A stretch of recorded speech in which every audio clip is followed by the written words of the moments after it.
Hey, shh. Calm down. The show is about to start. Reese on the radio. Turn it up. Turn it up low. Turn it up loud. It's like a dream come true. Turn on your radio. Reese is on the radio. Yo, let's get it. Due to the nature of this program, discretion does not exist. It's Reese on the radio. Right now on WTIC News Talk 1080. Yeah! You dirty, filthy scoundrels! What's going on, all you scallywags, nutmeggers?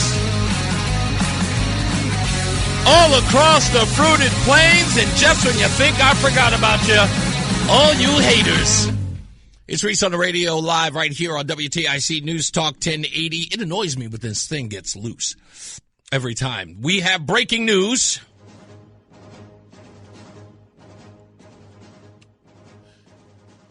We know, and we now know, and you may have heard already, the mayor of Hartford, Mayor Roonin, has fired the police officer involved in the shooting death of Mr. Stephen Jones, Stevie, as he was referred to in the neighborhood.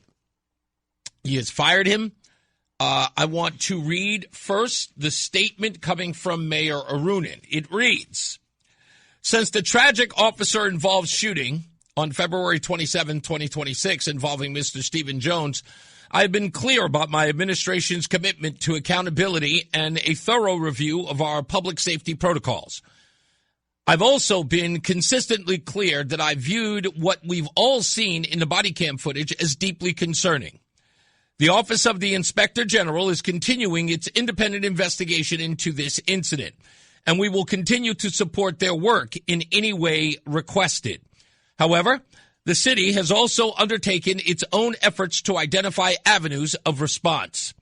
Today, I have made the determination that the city's employment of Officer Joseph Magnano is terminated effective immediately on the grounds of his performance. The Hartford Police Department is built on a foundation of trust and a commitment to serving every resident with excellence. To maintain that bond, we must ensure that every individual wearing a Hartford badge meets the highest professional standards. In the body-worn camera footage of the incident, as well as publicly shared videos, I saw 3 officers work together as a team to de-escalate a mental health crisis in a way that exemplifies the best of our police department. The actions of Officer Magnano did not measure up to those standards. In my State of the City address earlier this week, I spoke about the pain our community has felt and promised that we would not stand still. I recognize that the past 4 weeks since the incident first occurred have been a long, difficult, and often frustrating time for our community. Although the public may not see everything that happens at City Hall, please know that I have been thinking about this tragedy and working each day for the past 4 weeks to bring a resolution to this situation. I will not compromise on the expectations we set for those tasked with protecting our streets. Our focus remains on building a police force that is effective, transparent, and rooted in the respect and trust of the people of Hartford. Mayor Roonin, which I've always destroyed. So I'm sorry, I apologize. I'm working on pronouncing it, but it's not to be disrespectful. It's just a hard word to pronounce. Those were his words. I spoke to Lieutenant James Rutaukski, who is on his way to City Hall, should be there already for the official press conference on this matter by the mayor. If indeed we can get a copy of it or we get some audio on it, I'm sure John Silva will have it. He will forward it to me so we can hash it out. I want to thank Mark from West Hartford, who gave me a call just a few moments ago. He gave me an interesting tip on this. Let me explain to you that first before I get to my opening monologue, if any, on this. It is unprecedented in the city of Hartford where a police officer has been fired while on probation pending an investigation into a police shooting. It has never happened until now. He gave me that tip. I looked up that tip. He is 100% right. According to sources, they told Mark in West Hartford that Officer Magnano was due to return to the force on Monday. Again, unprecedented that he would be fired today. Why does it look suspicious? Obviously. One, as the mayor states in his own presser here, he was inundated with interruptions during his State of the City address by protesters. And then just yesterday, I interviewed him. I played the audio. Mayor Arunin was at the memorial service for Stephen Jones, attended by Benjamin Crump and Al Sharpton. I don't know about you folks. He felt, Mayor Arunin, that he should be there to support the family. For me, this appears like a conflict of interest. That's my take on it. Because what is Al Sharpton in town for? Why is Benjamin Crump in town? If they are not here to use their civil rights, acumen to pressure the city to act in their favor, or else get public scrutiny on a nationwide level. It begs the question, why did Mayor Arunin act in this way today?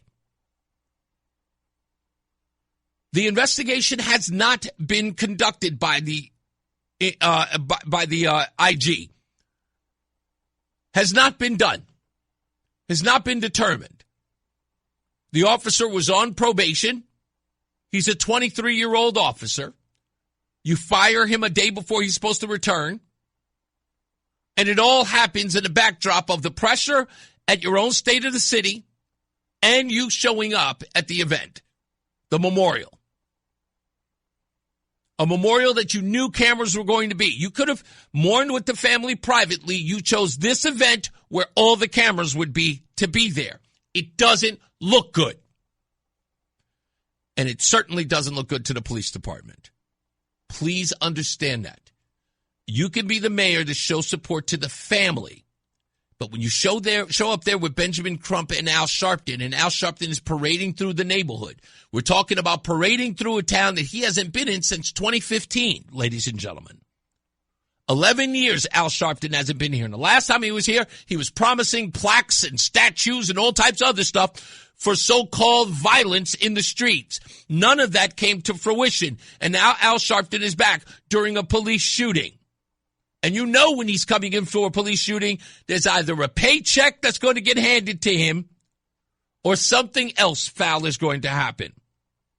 That must be addressed. And if you are a member of the press who was at that press conference, lucky for them, it's during my show,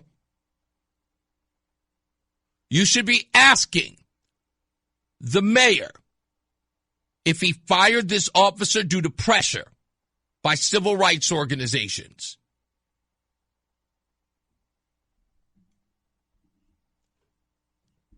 Who will get more money in the settlement, Stevie's family or Officer Magnano? Great question, Greg. Great question. Yeah, it is justice by mob rule. So I already called Ruddy. And it's Lieutenant James Rutaukski. As you know him, I refer to him as Ruddy. He's a friend and a pal. I called him immediately after I got the word. He was on his way downtown to go address this because this young officer who, and I want everybody to understand this. Please understand this because there's a lot of stuff being lost here.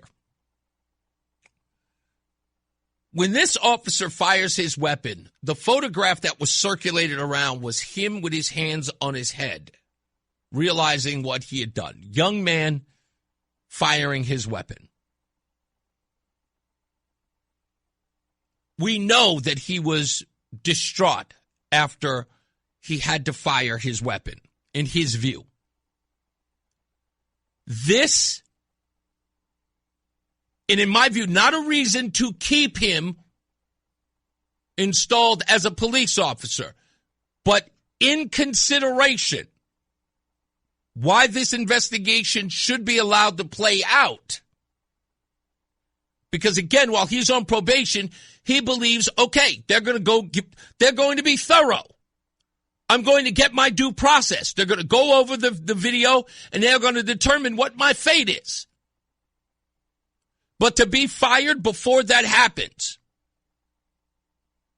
under the blanket of, or I would pretty much say in the eyes of everybody else when they're seeing everything else go on. You're watching the news media. The mayor is with Al Sharpton.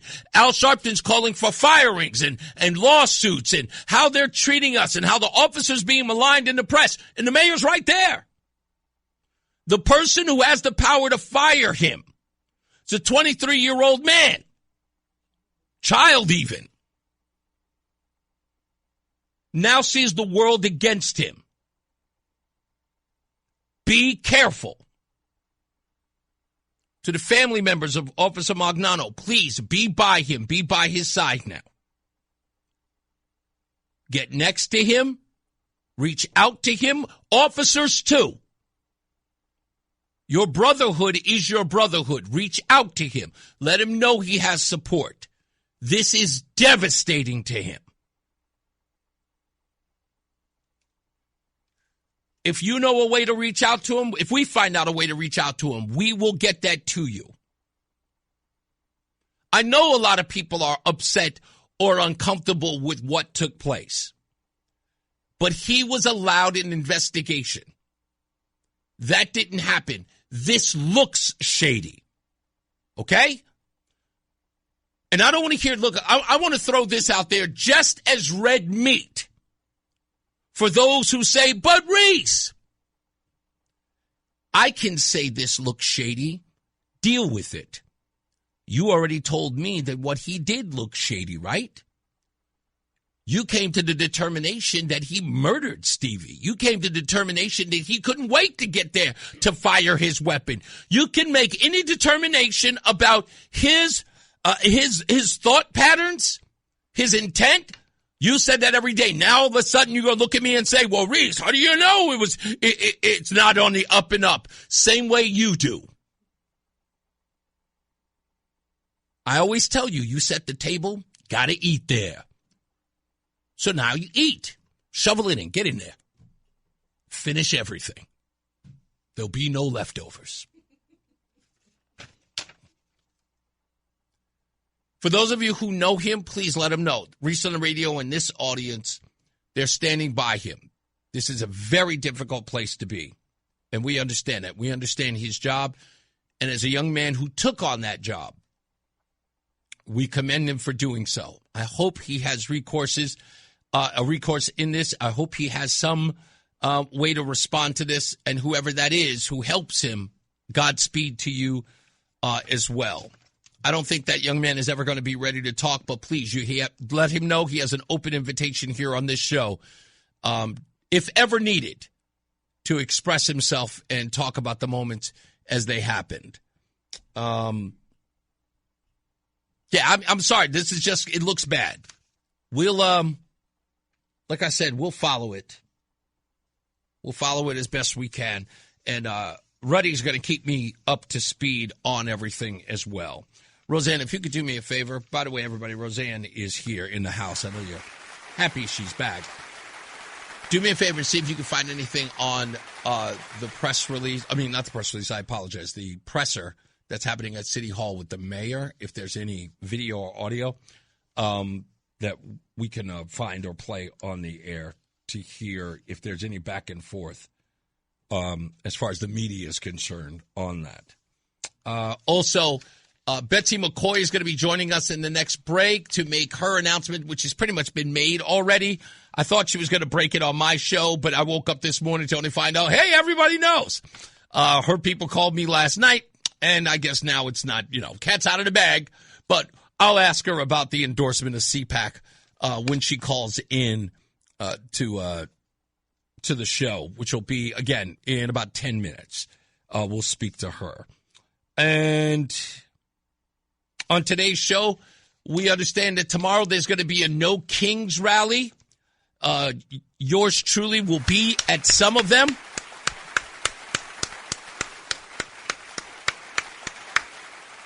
I will be filming all you rabble-rousers, and I'll even talk to a few of you as you lose your minds on camera. Hi, so tell me why you're here. And I'll go, yes, I understand. Tell me more. Tyrant. Yes, I understand. And who's authoritarian? I'll be there. I'll be there listening to all of it. Nazi. I'll cover it all. That just was what I do. Roy said they're going to be protesting against King Lamont. No, they won't. Did you see Ned Lamont letting Al Sharpton sit in his chair? Okay. Listen to me. Let me explain this to you. Okay. I want everybody to think about this. I want you to go online and I want you to go see this video. But when you see the video, I want you to go to Governor Ned Lamont's Facebook page. You'll see the video. I want you to imagine this, okay?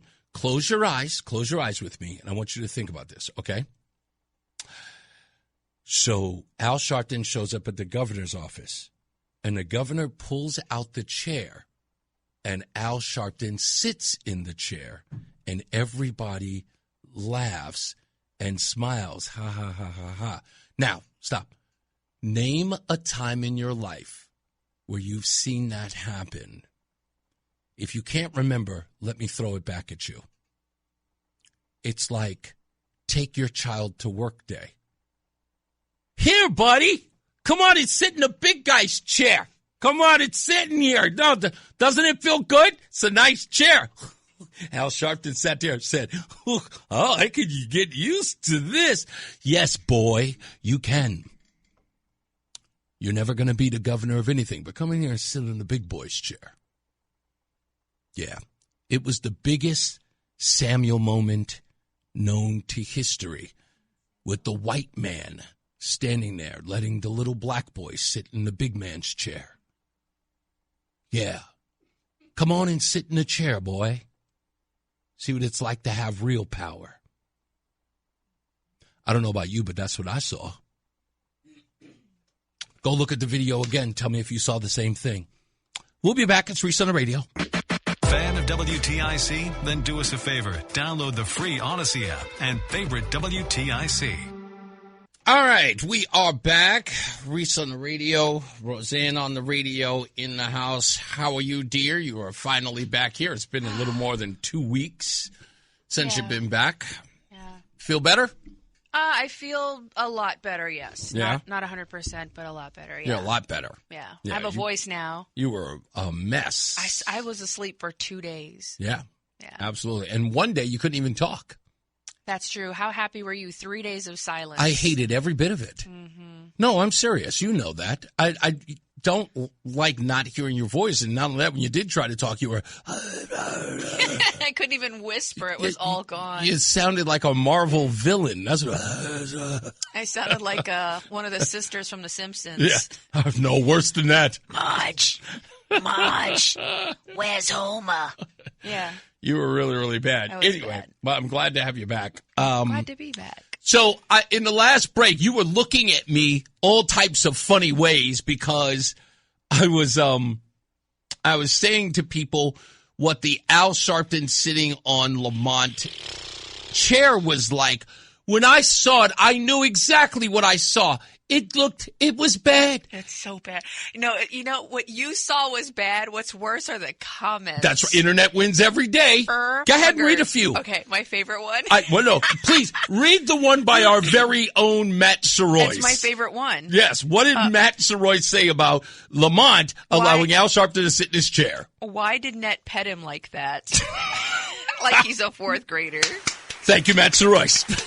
Great minds think alike. God, what were some of the others? Let's see. Ned's re-election campaign manager. Hey, is Al Sharpton still alive? Let's get him in here. We got to kick up the race baiting a notch this week. That was a good one. Yeah. There was another one that was right up the alley of what I was calling it. And this is, by the way, is this the Facebook page? This is the Facebook. This is Ned Lamont. This is the video, the comments in the video on Ned Lamont's page. On his own page, these are people who are ridiculing Al Sharpton being put in Ned Lamont's seat like a child. Who's Tawana? Because everybody keeps asking, where's Tawana? Tawana Brawley. I don't know what that means. Okay, it's a long story, but go ahead. Here's one. Is this a Chappelle sideshow? Yep.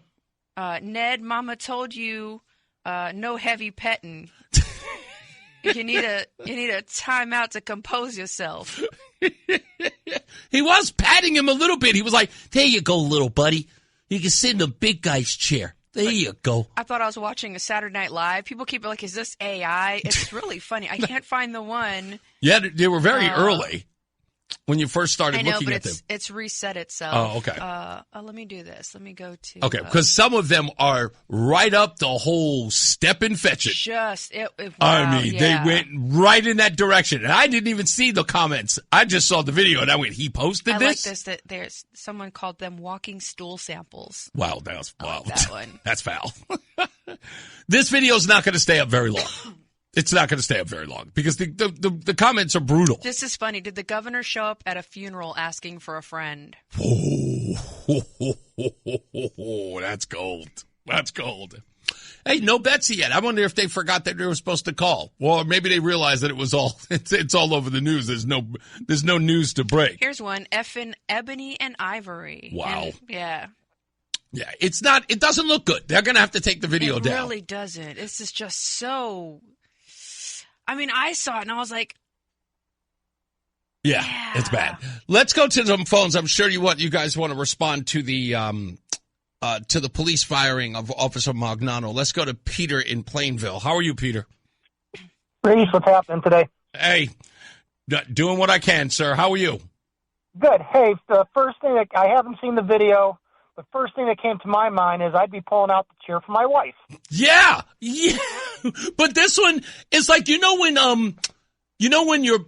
one of the coworkers brings their kid or their daughter to work and they go and see the boss, and then when they see the little boss and all of a sudden they go, hey, would you like to sit in the big chair in the big office? And the kid runs over and goes, yeah. And they put him in and pretend like they're the big guy and the kid swings back and forth in the chair. That's what it looked like. Your computer. Yeah, it's so like I said, childish. But without seeing the video, the first thing you said, who would pull out a chair for somebody, is like, I'd be doing that for my wife. Yeah, exactly. Good point. There's something else going on there. Good point. What'd you say, Roseanne? I found the comment you were talking about, Chicken George from Roots. I don't know what that means. That's another old one. Oh, okay. Thank you, Peter. I appreciate you, man. Hey, I got one other thing to comment on. Yes, sir. Doing this especially with Roseanne being there. Yes. My wife and I were on a cruise a couple weeks ago for our anniversary. Okay. And now we're talking, it's 40 years this year for us. Oh, congratulations. Thank you.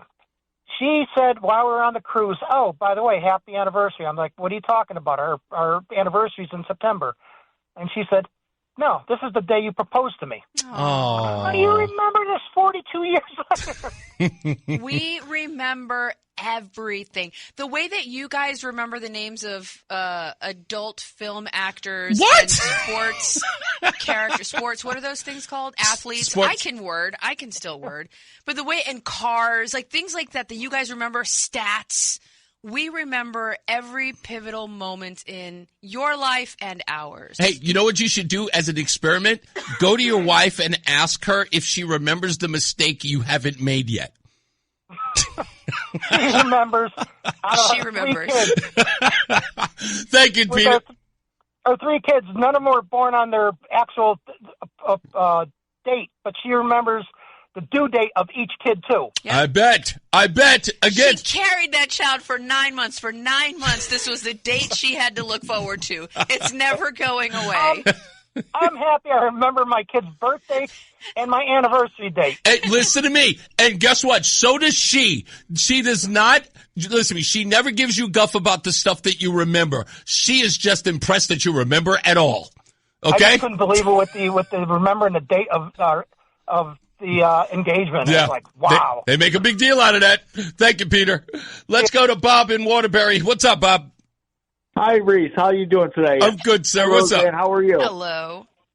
I remember a couple of weeks ago we were talking about the mentally injured people there that got shot. Oh, mentally. And you mentioned something about if they were so bad, how did they get out of their houses with sharp knives? Yes, I was asking the question.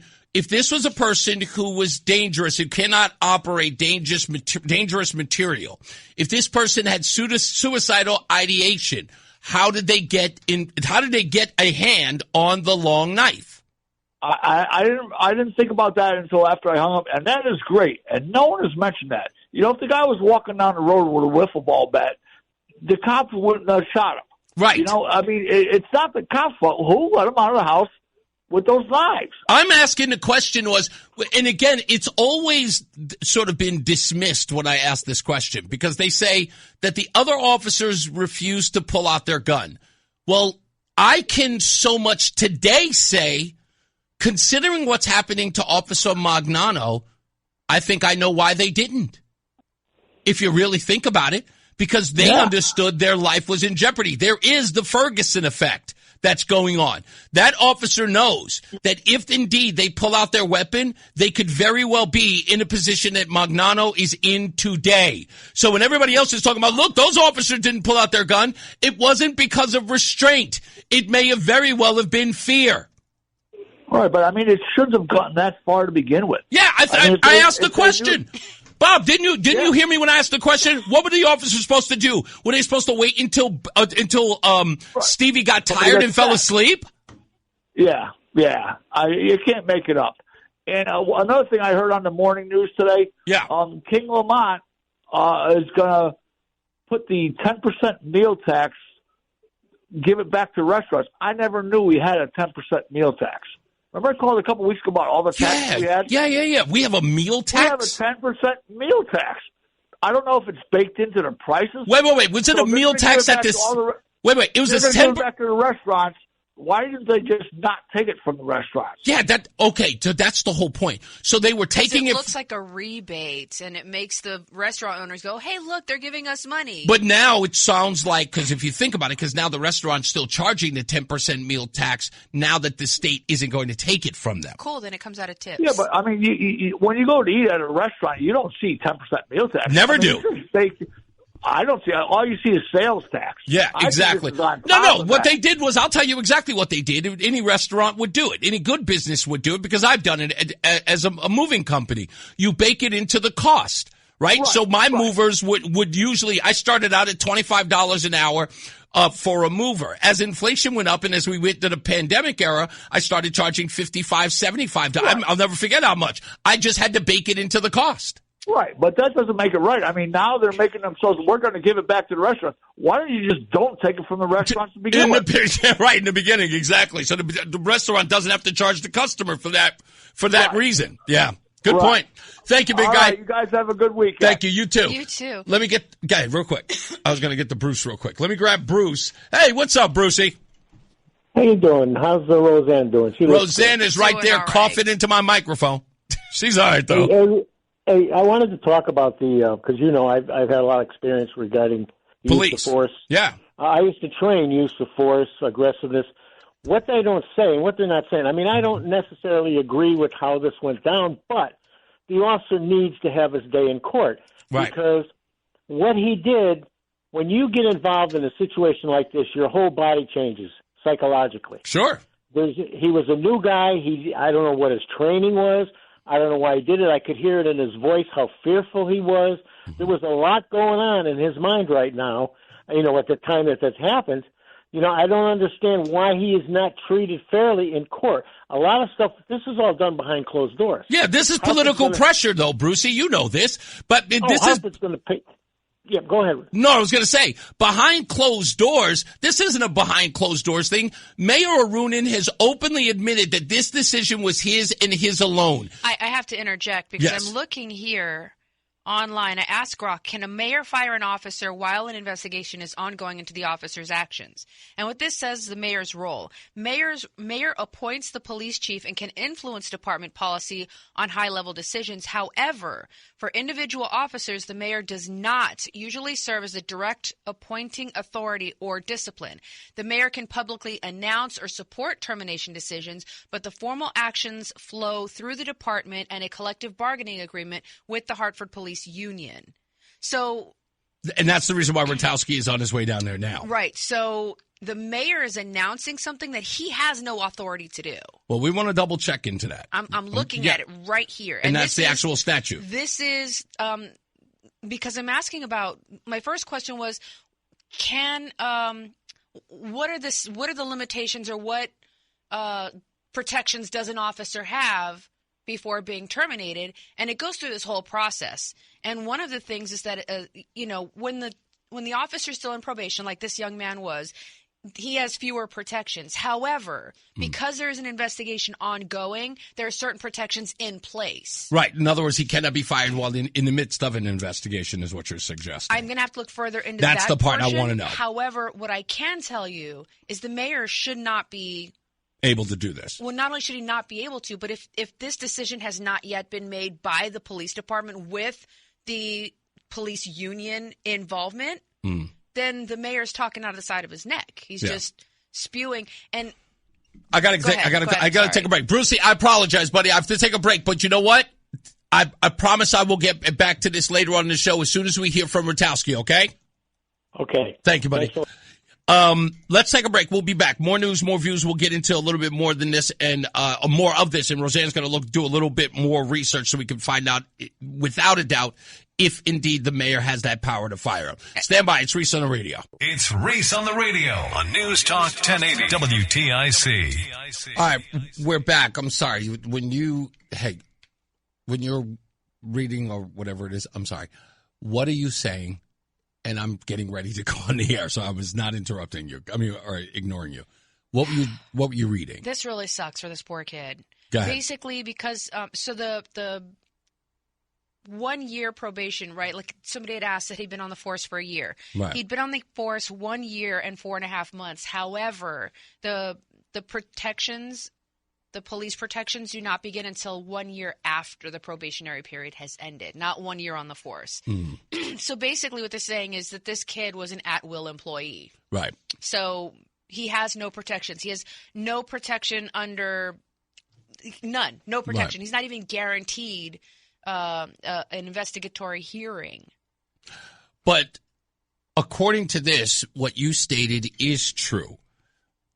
The mayor of Hartford does not have unilateral authority to fire Officer Magnano or any sworn police officer on their own.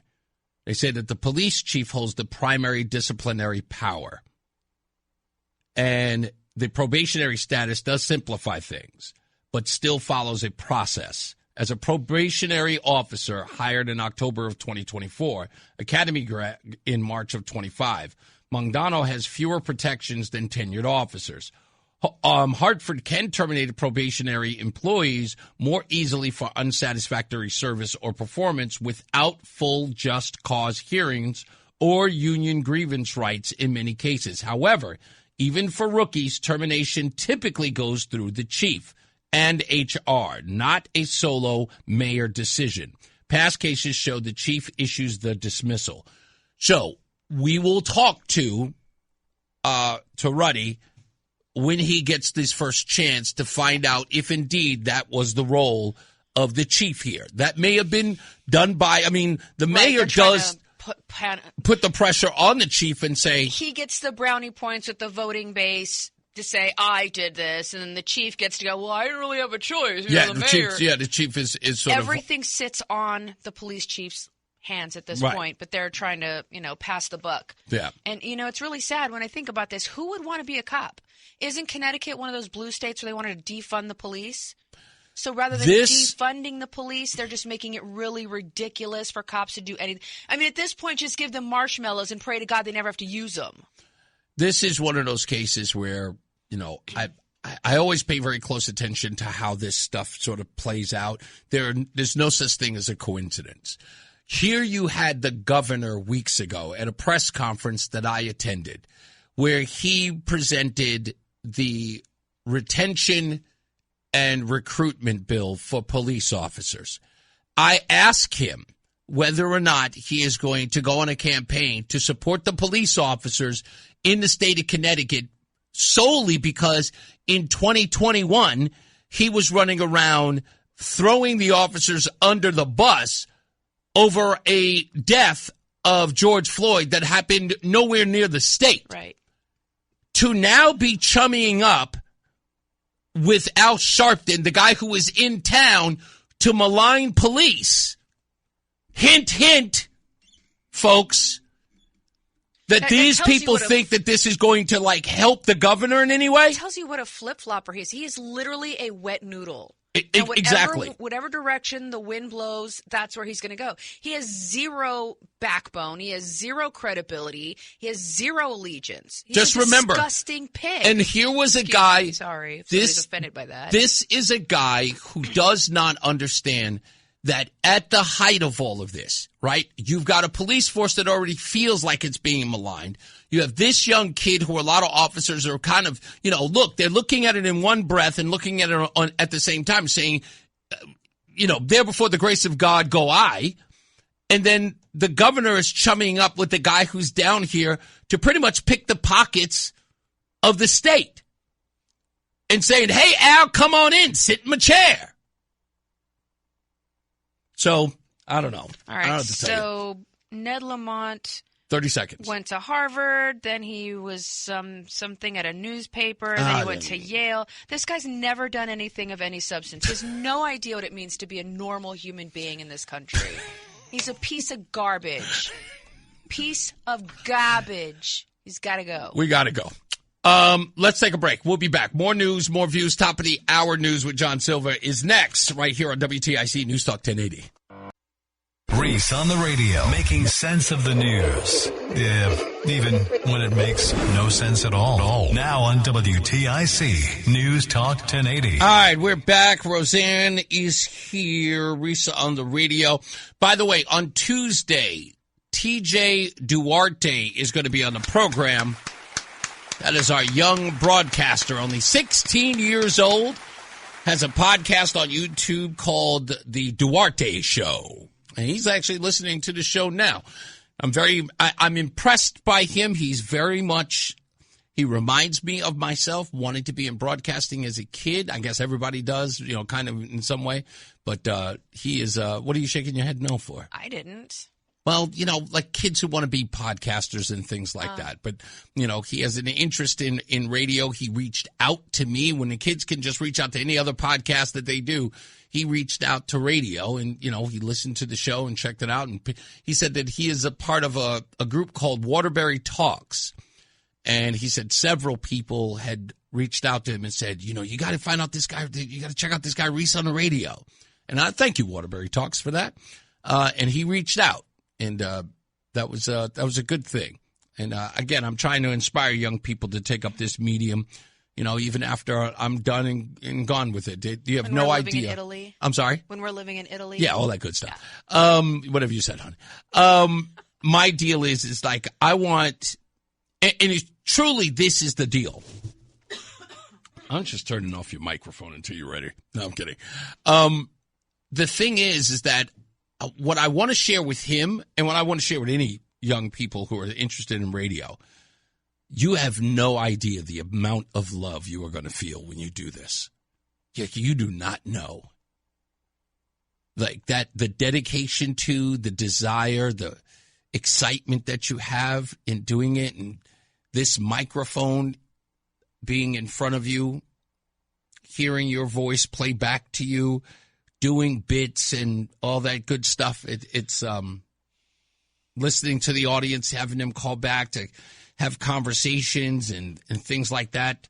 But you know what? I'm going to say this, TJ, in an hour and a half, I want you to be here 4:30. Make sure that you are listening to the program, because I'm going to explain to you why I love doing radio, and you are going to say the same thing after I do it. You have no idea what's about to happen. Let's go to the phones real quick. Will is in Newington. Hello, Will. Hey, Reese. Hey, what's up? Hey, love the show. You guys are great. Thank you. I just wanted to comment on that police shooting in Hartford with Stevens. Okay. So I watched that whole video. I'm not sure how many times you watched it or if you watched it. I've watched it enough. I am generally a supporter of police, but I do believe that there was 3 other officers who showed up and they had it under control. They were talking to the guy, and he pops out of his car and just unloads on the guy. I don't get it. It does take 30 seconds. I will even debate that it's 32 to 35. But that being said, you're saying that he unloaded on him. Does he appear to? Well, no. Let me ask you the question. Well, it's okay. Do you believe, based upon what you saw, that Officer Magnano fired it out of malice? Yes, I do. Okay, I do, and I'm a big supporter of the police, and I'm a Trump supporter. It's no. You don't need all those caveats. No, you don't need those preambles. I don't want you to do that. I just want to let you know I'm not some nut. No, I don't take that. No. I would never do that. I would never assume any of those things. I am literally taking you as being an observer of this and understanding that you view it different than I do. And I can accept that. I don't have to turn it into, well, you're this guy. No. I know you're trying to come from the most honest place that you can. You're an honest broker here in having this conversation. I don't want you to feel, or make you feel defensive because you have a differing opinion. So I wasn't that way. I was okay. I wanted to make sure that you didn't. People. No, I wanted to make sure that I didn't come off that way. That I want to listen to you. One of the reasons I listen to you is because you are very level-headed and you speak very clearly. Thank you. So on your opinions, and I love that. Thank you. So I know that you feel like he approached it like, and I'll ask this because I've heard this from another person I had a conversation with. Did you got the impression that when he fires the gun that there is sort of an exasperation? And what I mean by that in defining it is, what are we sitting around here, boys? Let's just end this. Kind of that sort of, he was in a rush to conclude this situation. Did you get that impression? I kind of got that impression, but more that he was just what's the correct word I'm looking for?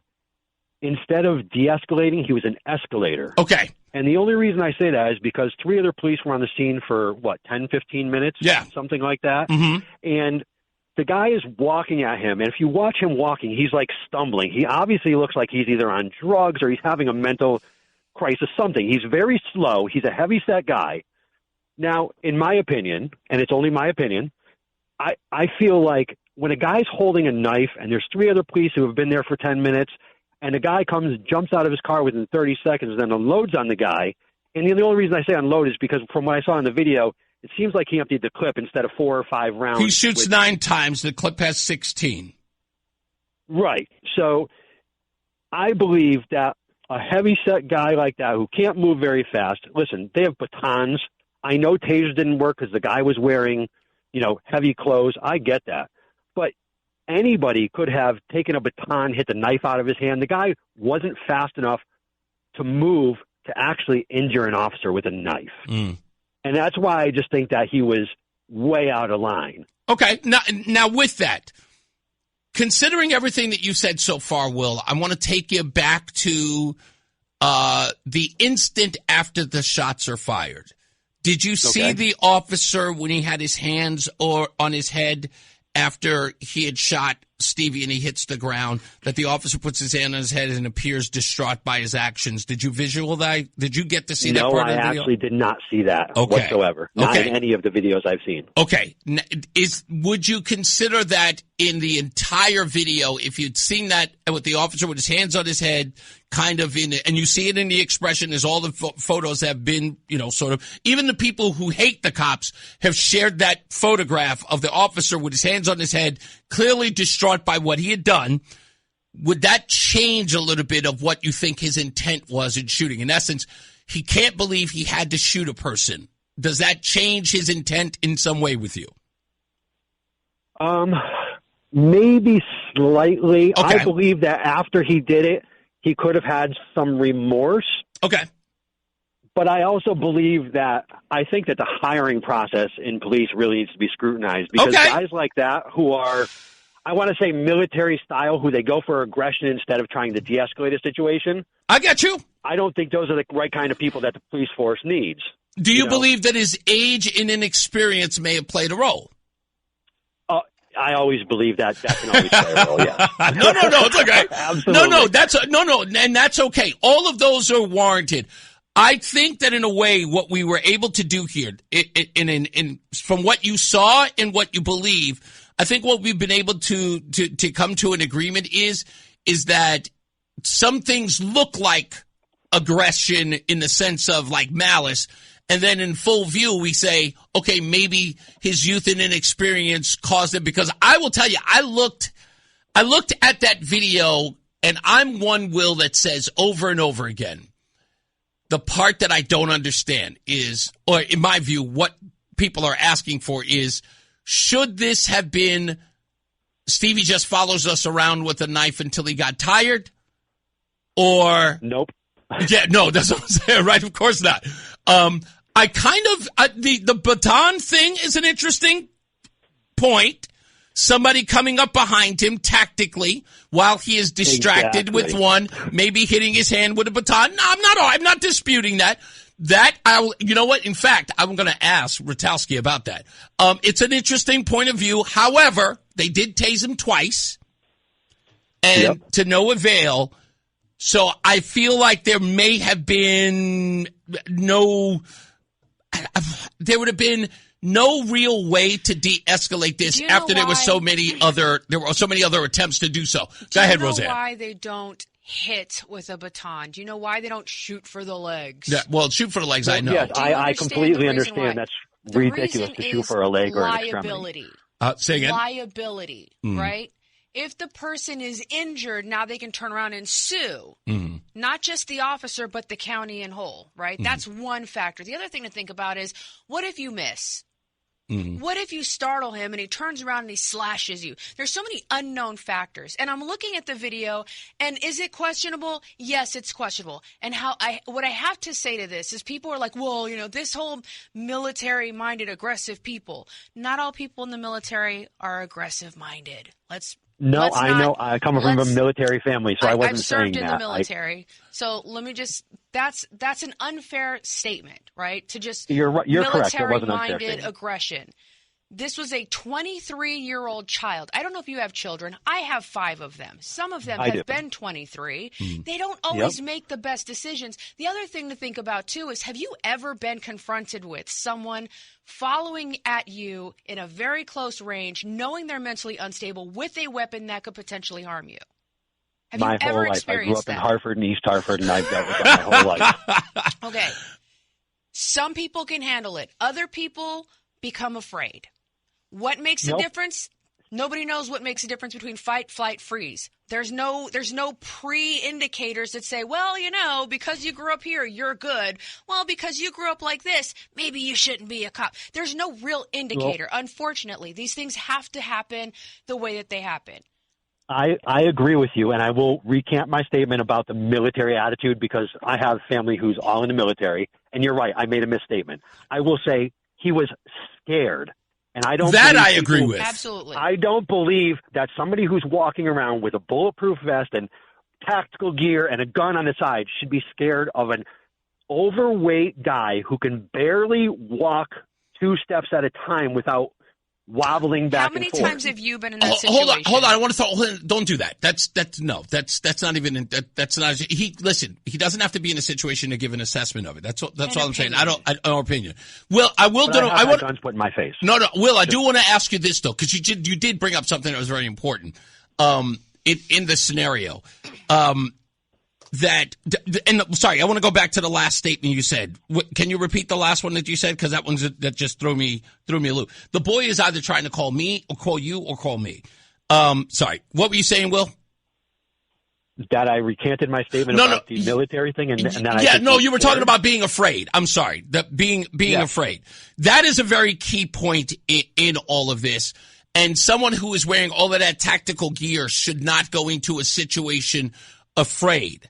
I only counter that by saying that fear in a lot of ways can be a liberator. In essence, your fear can drive your instinct to do something.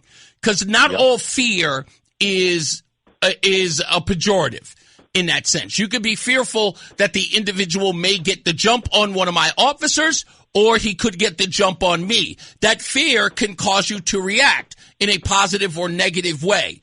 So I get where you're coming from as an outsider looking at the video, but I think the only factor that all of us are missing, and it always sort of messes up the debate, is that we really cannot tell the intent of the two people involved. I really don't know if Stevie wanted to hurt a cop or be shot. And I really don't know if Officer Magnano came into the situation wanting to shoot someone, but I have indicators on both sides to this. Stevie, clearly speaking English and understanding it, did not wish to follow directions under no circumstances. The rest of the officers did not react by pulling out their guns. The officers didn't pull out their guns. All had one officer you can see actually still sitting in his boulder. Yeah, have their weapons out, but they're at the low ready. Right. So I would say I'll get to them in a second. Officer Magnano, what's going on in his mind when he fires his weapon or when he decides to? I don't know what that is, but I will tell you this: a third layer in this, Will, and I'll ask you your opinion on this third factor. Why do you think that the other officers did not fire on Stevie when he was coming at them? I believe because they were a little more calm and not so scared. They realized that the guy, while obviously anybody with a knife is a danger, I think that they looked at it and realized they had been there long enough, which I think they waited too long to do something in the first place. Mm-hmm. But I also think they also all assessed the situation and looked at the guy and said, listen, he's overweight. As he walks, you can see he waddles back and forth. He clearly can't make any quick thrusting moves, whether it's just because of his size or because he's on, some kind of, whether it be medication or street drug. He clearly, in only my opinion, could not move quick enough to be a danger to those officers at the range that they were at. Let me throw a third. Why I say let's swipe at the guy and get the knife out of his hand instead of shooting. No, I get you. Let me throw the last scenario at you, at least the one that I mentioned earlier. Okay. Perhaps there's a likelihood that the other officers didn't fire because of their fear of what Magnano faces today. And I will agree with you on that because I think it's disgusting that for the most part we look at officers as terrible people when most of them are doing the good and right thing. Yeah. I mean, I'm just saying, because I would say that you and I can say that there are a million different scenarios here, but I don't ever want you to think, because I've said this to other people who disagree with me on this shooting, that, you don't have to caveat. You should be able to have that opinion be different from mine. I really hear it out. I don't want to shut it down. I really want to understand your point of view because you may have a point of view I wasn't thinking of. I don't think that happened in this case, but I want you to be able to convey it. We live in a world where people don't have consenting conversations anymore. Exactly. It's crazy. But, Will, I thank you so much for spending the time, man, and thank you for the call.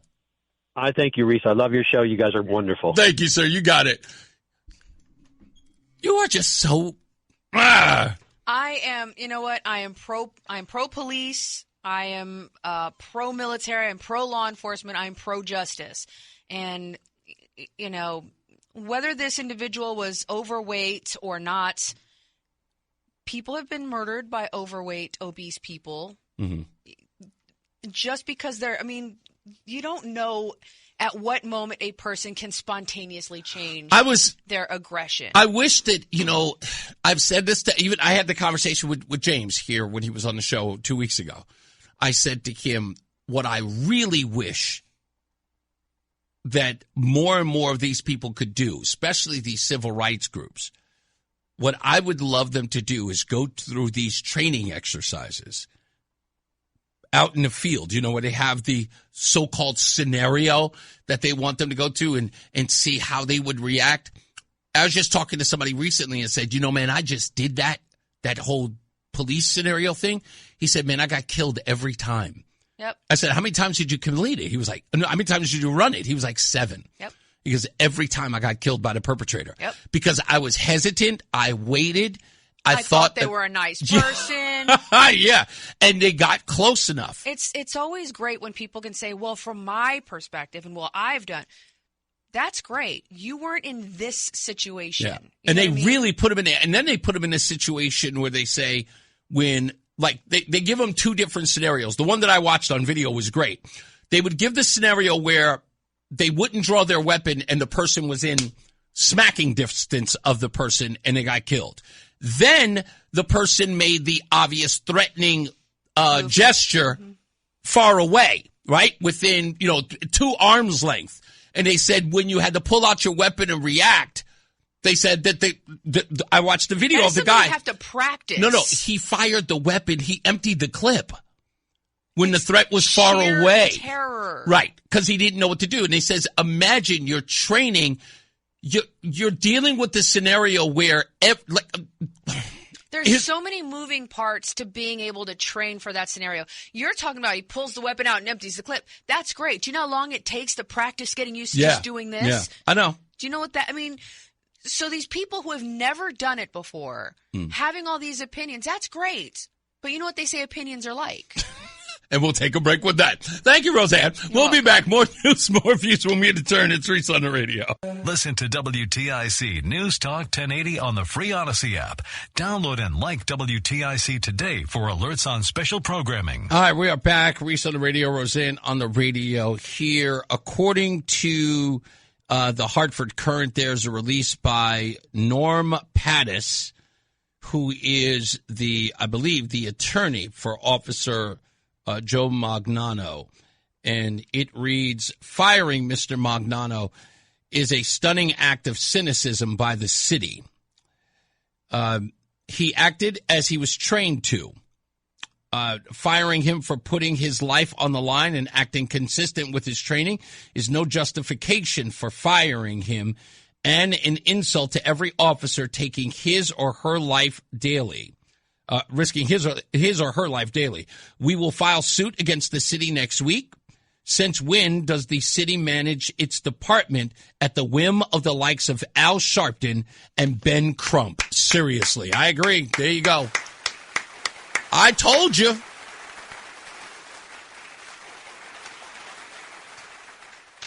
And that was going to be the case. I knew that was going to be the case, and here we are. I got plenty of stuff to get into. I'll get to the phone calls in a minute. I don't want to completely derail the show because I've got this story I want to get into.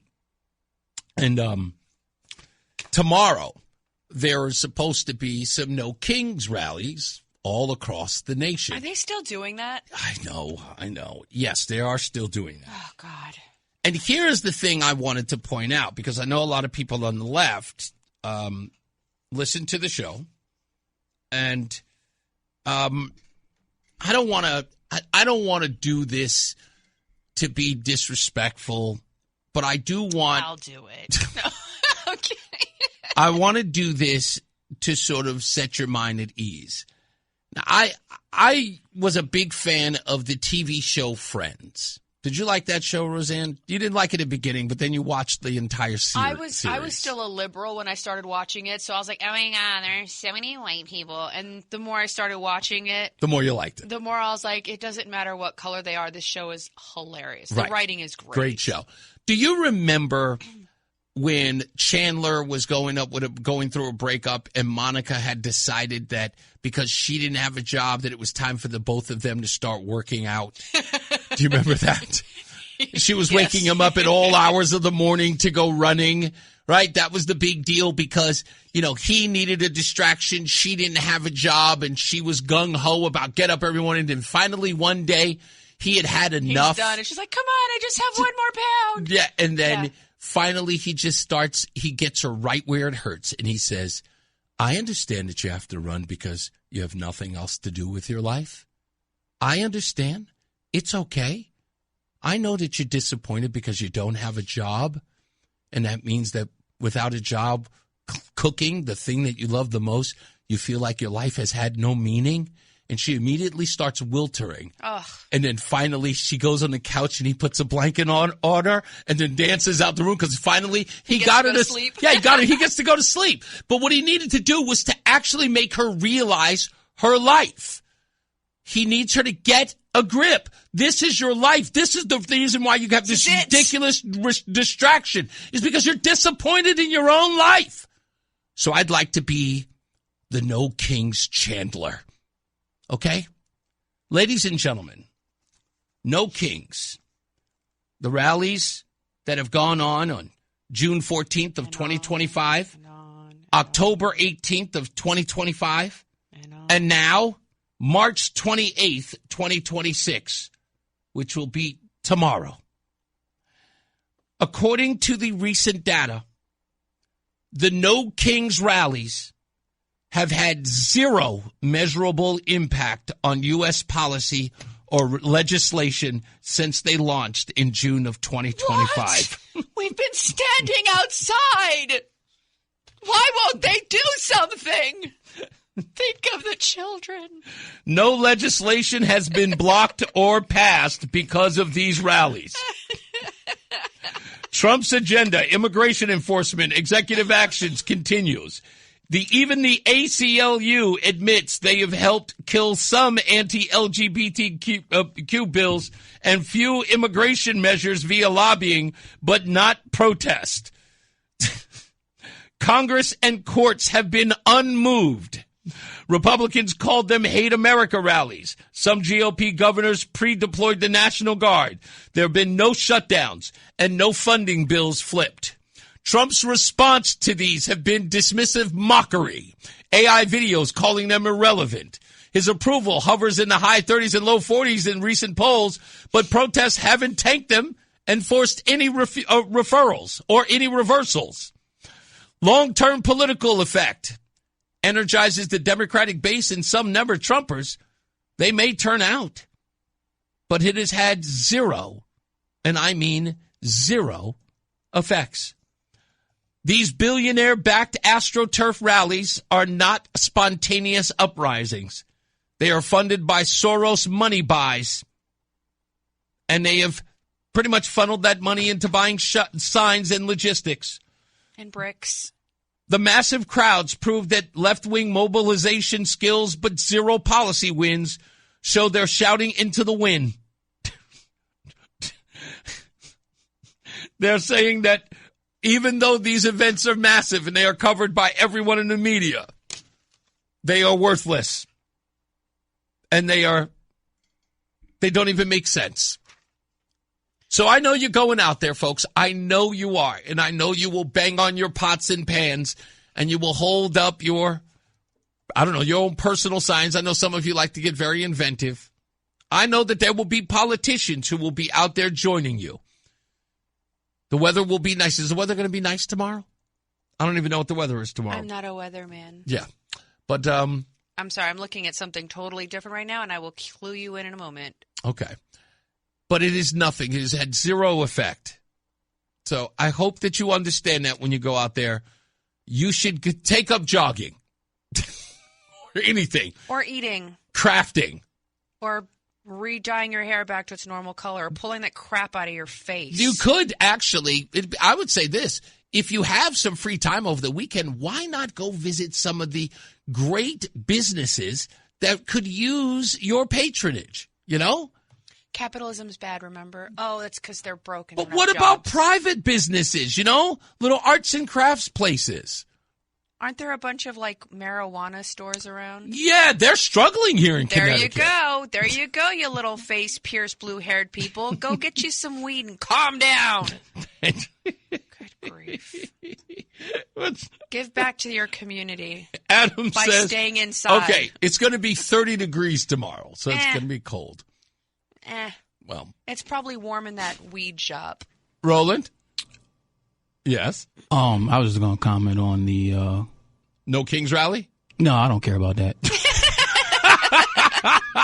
Sorry, what were you going to comment on? The whole police situation. Oh, you wanted to chime in on the cop shooting? Sure. Yeah, and this is just me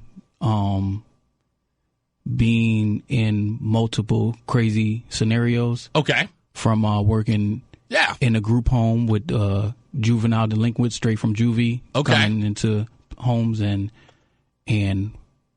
gang, whether they're former gang members or current gang members or whatever the case may be. Yeah. Wild boys. Yeah. 16 to 18. And that may sound like nothing, but me dealing with adults compared to dealing with them, adults are way more reasonable. Really? Yeah. Kids they're just animals once they get upset. Yeah, that's true. There's no calming them down. Yeah, I totally get that. So I think it goes a lot more to we need to train better. Oh. We need to train better. You're saying that in situations with mental health, we need to train better for mental health episodes. And because there's a lack of police and authority out there, and they're trying to get people out there as quick as they can, I think some of the training in younger individuals are lapsed because in my field in the group home situation, I had several instances where knives were out, kids broke into walls and grabbed wood and sharpened wood and trying to really trying to hurt somebody. Yeah, they're really trying to get you because they're angry at the world. And a lot of times we had to wait for hours. We had to wait those situations out for hours for the kid to finally calm down, and then we're able to take them down with the way we were trained properly. Compared to you would have a kid with a weapon, and you're saying that you had to wait hours. Sometimes we had to wait hours because otherwise somebody was going to get stabbed, and even the police would be waiting outside the door, and they're trying to talk to them. They're not going to come in because they don't want anything. Because they're going to have to shoot the kid. Yeah, they're going to have to really harm the kid, probably put him down, or they don't want him to get jumpy and stab some. They're trying to run in and they stab somebody else. You know what I'm saying? So it was a lot of situations like that, dealing with kids like that. And we did have a who was the supervisor before I got promoted to his job, and he wasn't trained properly. And because he wasn't trained properly like we were, he was just put out there because he got the hookup for the job, or whatever the case may be. Did he end up getting hurt? He got hurt. Yeah. He got pummeled. And he was under the dining room table crying for help. Damn. So, and that was a situation where if he was trained like he was supposed to, that wouldn't happen. First of all, he would have never put himself in a 1-on-2 situation to begin with. You would have known not to put yourself in that situation. Yeah, right. If he was trained better. If he was trained better. So I think I'm not saying that's the reason why everything happened. I'm just saying that I see a lot of different things happening because of people going off their emotions, and they're scared and they're fearful and not using correct judgment in the right moments because of lack of training. Yeah. There are some jobs like that even I won't do, right? Like I will never be a teacher. Why will I never be a teacher? One, I generally don't like kids. But the other thing is that you have to know how to deal with people that are very emotionally volatile. I don't. I have zero patience for your hurt feelings. So I don't put myself in those situations. And I think people that are like in law enforcement, people that are like nurses, paramedics, firefighters, these are people that have to deal with people in extremely intense emotional situations. You have to not only tend to the situation, but you have to deal with the people. Remember that time, my birthday, the shooting, the kid and his mom was snapping out on me, and I was like, you better get this female away from me because I'm about to lose my mind, right? Some people are cut out to do this job. Training helps a lot, but there are some just natural innate things that not everybody has, the capabilities of dealing with. But I will say another thing that You don't hear me motioning to you? Like, I'm looking up every time. Bad parenting. Yes. Bad parenting. We'll take a break. We'll come back. Obviously, the phones are lit up on this. We may have to talk about it some more. So stand by, folks, if you're on the phone. We'll get to you shortly. It's Reese on the radio on NewsTalk 1080 WTIC. It's Reese on the radio on NewsTalk 1080 WTIC. I cannot believe that this has happened again. Thank you, Simsbury Joe, but Roseanne actually just told me about it, too. Tiger Woods is involved in a rollover crash. I just saw that. What is going on with this guy? It is his third majorly publicized car crash in his life. Well, the one with his wife beating. That was understandable. What are you talking about? She hit the back of his window with a golf club. I mean, he was probably freaking out, looking behind him, and he's smashed into something. Yeah, and the other time when he was driving in a very, very expensive Hyundai, what do you call it? What was it? What luxury model Hyundai? He was traveling too fast and ended up in a rollover, and now he's in another rollover in his own neighborhood. What is wrong with him? That's the crazy part. I'm trying to figure this out. Like, how do you roll it over in your neighborhood? Goodness gracious. In your neighborhood, in your neighborhood, in your neighborhood. Say, who are the people in your neighborhood? The people that you meet each day. You aren't even right. To just show you, Roland is playing that audio, just so you know. I had it on the ready. I was ready to go. The great minds, my friend. This is the most narrow road I've seen. Like, how do you flip your car on this little time? There are cars parked in driveways. He was probably whipping it. He was probably driving fast. I hope he is not caught up in the same situation. People, they still tell me this. They're like, damn, how did you call it? When I saw that accident in Florida and I saw the window bashed in the back and then first thing I said was, his wife did that. And everybody went, what? And he goes, his wife did that. She swung, he drove off, and she swung a golf club, and she broke the back window. You see the little hole? Yep. That hole, that's from a golf club, more than likely a driver or a wood. I believe it was a wood. But there was no way that it wasn't a golf club. And then, of course, all hell broke loose. So, you know what the sad part about this is? And this is just me in recovery. What? When is enough? Do you think it was a drunk driving incident? Have you seen pictures of him? He looks like an active alcoholic. Like, he is swollen and puffy and just, he looks like he's actively drinking. And to see this, like, in this neighborhood, like, there are trees and a sidewalk. How do you flip your car in this tiny little street? There has to be something. I'm sorry. I have been driving for a couple of years, and I have never once had a car spontaneously flip over in my neighborhood. I've never been there. You have a picture of the neighborhood that he's in? Oh, yeah. Stand by. Okay. I'll make this last point, too, about the... I can't even hear you. You're not on the thing. I'm sorry. There you go. What was the last point you were going to make? Yeah. Just to give context to what I was saying before. Yeah, about the young folks. My father and my uncle were both New Orleans police officers. Mm-hmm. My father went to the Air Force first. Mm-hmm. Then he became a police officer after. He did his 20 and retired. My uncle didn't go to the military. Mm-hmm. Just went to the academy, and he only lasted 1 year. Wow. He was involved in 3 different shootings. Wow. In his first year, in his rookie year of being a police officer, he was involved in 3 different shootings. And I asked him about it. I was like, why? He was like, well, the training wasn't the best. And also, neither was the neighborhood, probably. Yeah. He was like, also, what do they want me to do? If somebody run up on me, I'm going to shoot them. Yeah. So we got to take our first second traffic. Mark Christopher. That's right. Tom O'Hanlon is here. It's Friday. Tom O'Hanlon. He's in the BPS Lawyers Traffic Center. Reese is on the radio. Hey. Here we go now. He's on the radio. Hey. One time, he's on the radio. Hey. Give it to him now. He's on the radio. Yo, we never finish 'cause the party don't stop. Hey. The way we consider politics, we on top. Hey. We flip it like sandals, except we never flop. Hey. And when we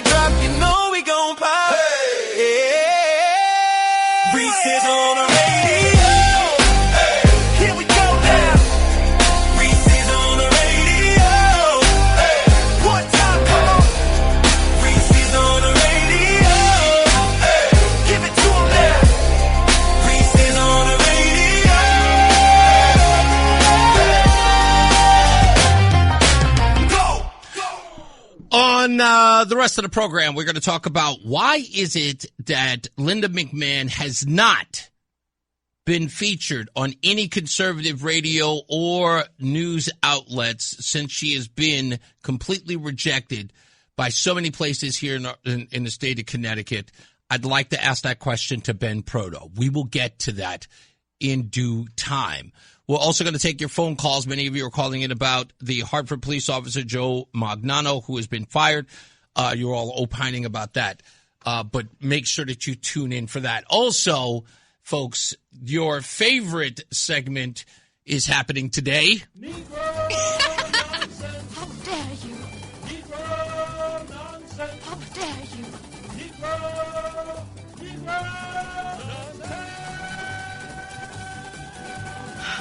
How dare you? That's right. Negro Nonsense is back. Stand by for that as well. What does Richmond, Virginia, Palestine, and watermelon have in common? Oh, my God.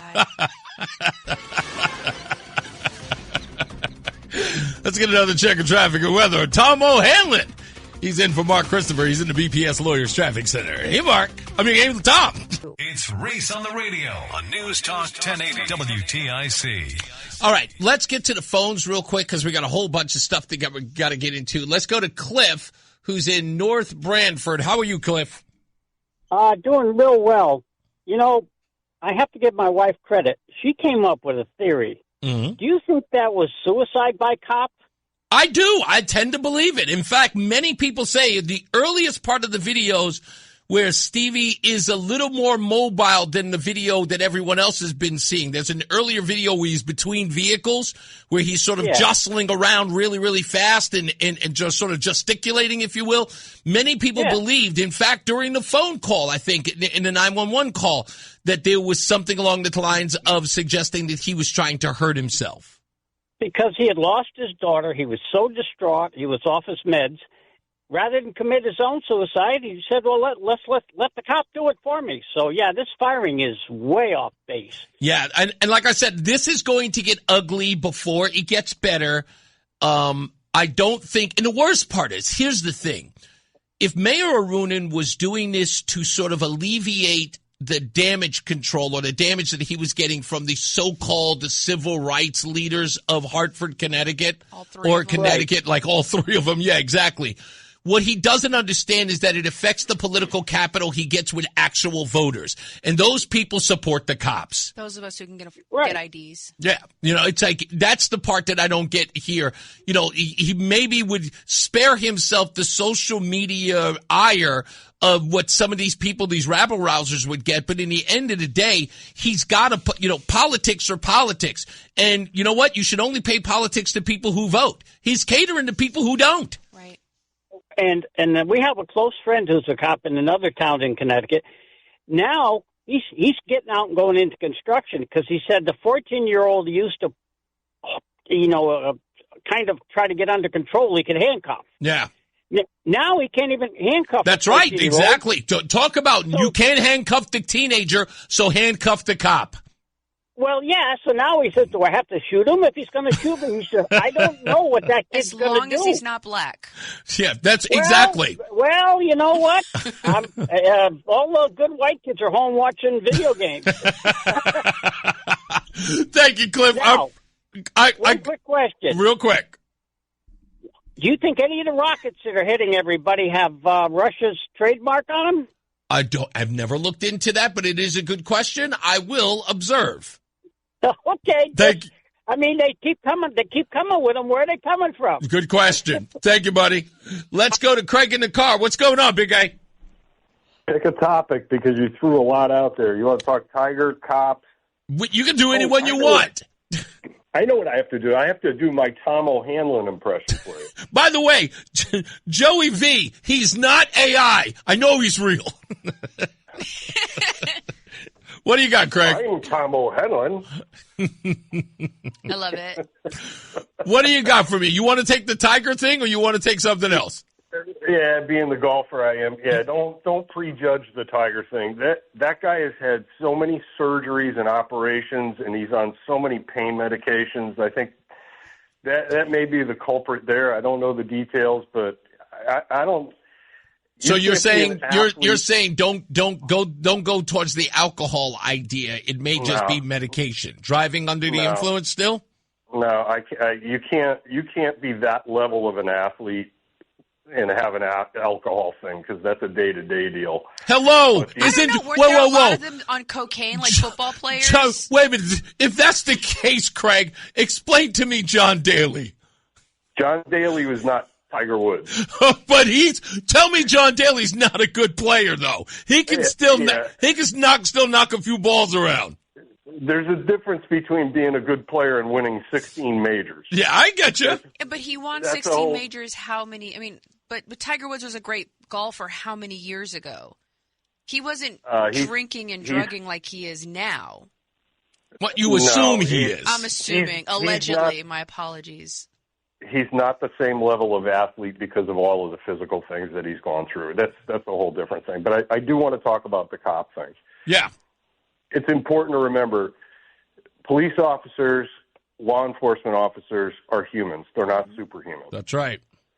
And you can't train for every scenario. There's just no way to do it.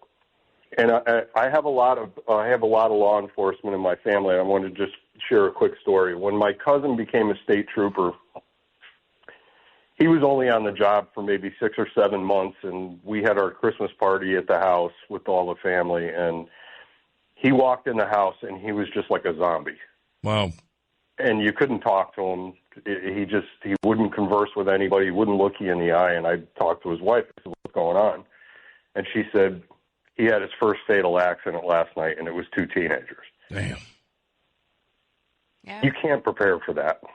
No, I would imagine. No amount of training is going to prepare you for that emotionally. And I'm sure doctors and surgeons and people that are in healthcare are the same way, right? You just, as a human being, you don't have an off switch.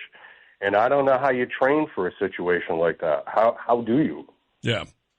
How do you know how your body's going to react, how your brain's going to react when that happens? Yeah. This kid has already had enough to deal with after the shooting, but then to have this happen, there's no whole city turn against him. That's what I'm saying. You have no idea the amount of morale depletion that he has. I mean, thank goodness I know all of his cop buddies.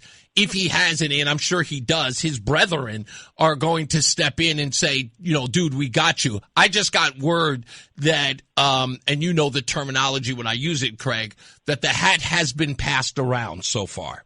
And that I'm happy to hear. I'm going on good authority that just came through that all of the police officers are rallying to each other to help support this young man. Yeah. Well, and they should. Look, I know a lot of police officers, and you know what? To be honest, some of them are hotheads. Some of them are adrenaline junkies, but none of them go to work every day wanting to shoot somebody. Damn right. And you can see, like I said, I explained to Will, you can see that on his face after the shooting. He was not proud of himself. And look, I'm a concealed carry guy. Well, it's not concealed in Connecticut, but I'm an open carry guy, and every day I make a decision, am I going to carry today or not? Because if I have to use it, my life is going to change. Yeah. Whether it's justified or not, it doesn't make any difference.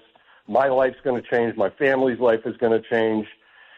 It's, nobody wants to do that. And I'm not saying he was in the right or in the wrong. I'm just saying he deserves his due process. Indeed. Absolutely. As much time as I spent in the military, and in Virginia, I open carried and I conceal carried. I had a license.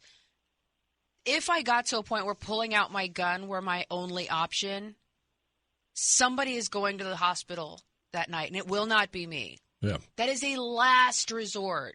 If you feel like you have to pull out your gun, like that is, you've exhausted all other options. It's not something you're desirous of doing. Thank you, Craig, man. I appreciate you, buddy. Ciao. Have a good weekend, You folks. got it. You too.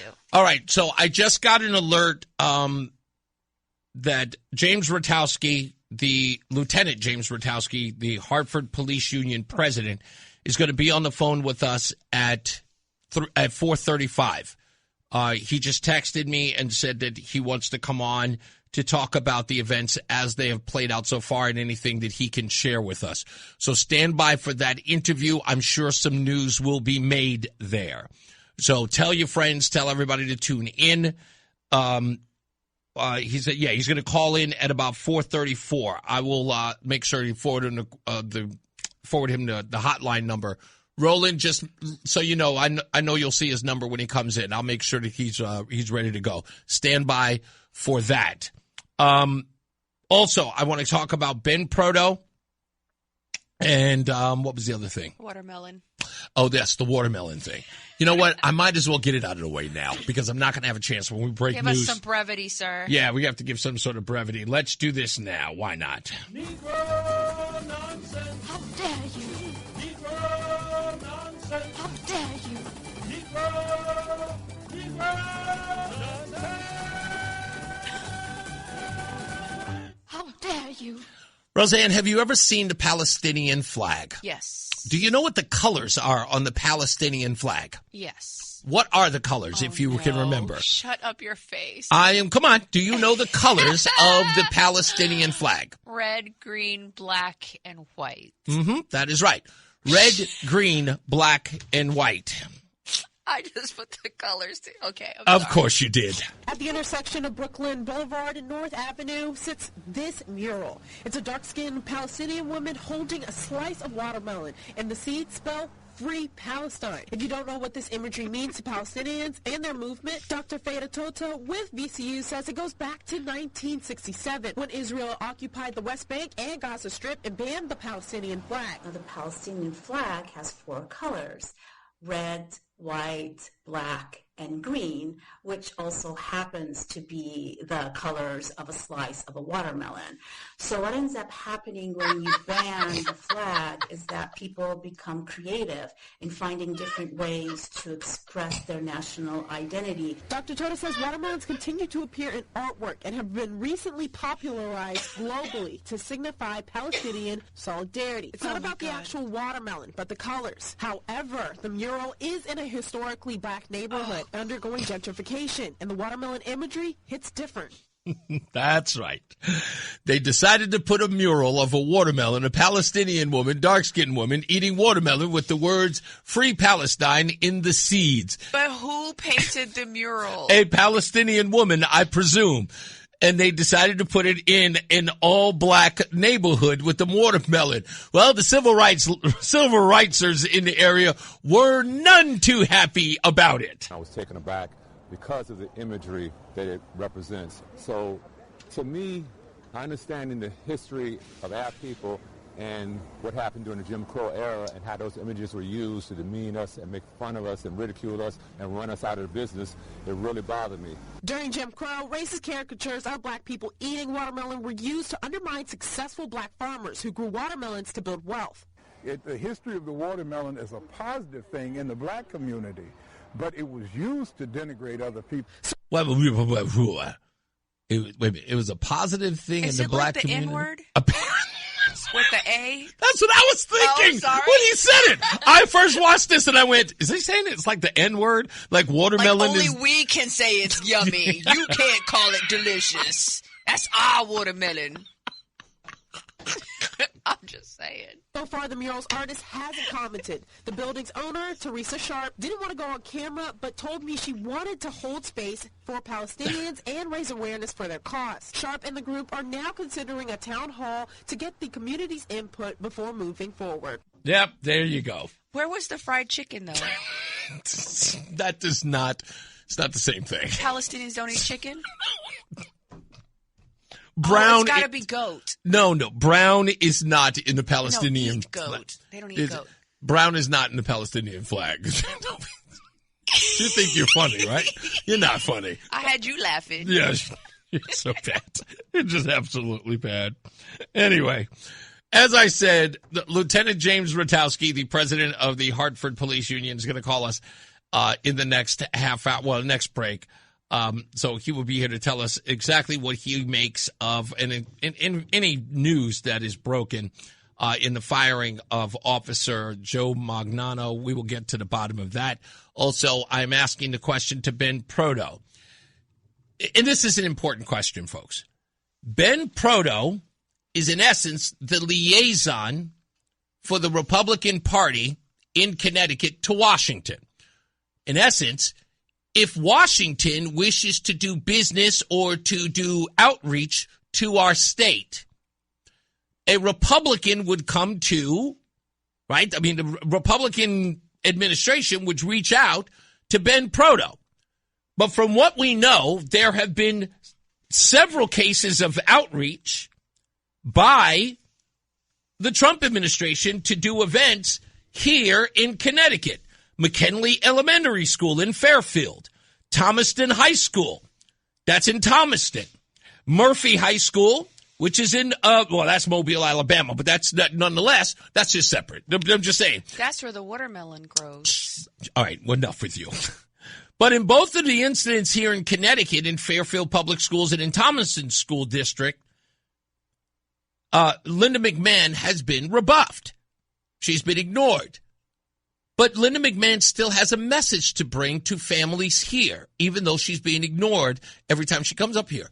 So I don't understand why Ben Proto, who has a direct line to Washington, a direct line into the White House, is not contacting my show, Lee Elsey, Gary Byron, whomever, and getting Linda McMahon on the air. Why isn't that happening? We'll talk about that also later on in the program. What did you want to add?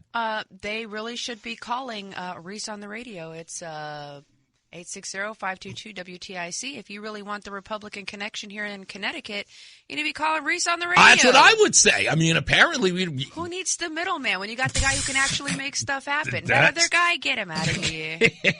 I'm just saying. We have Adam 12 working on Linda McMahon's campaign anyway, or her campaign, her office anyway, to try to get them up here. So he's got a direct line with them. So Adam, we're trying to get her on here. If you can reach out again, we'd appreciate it.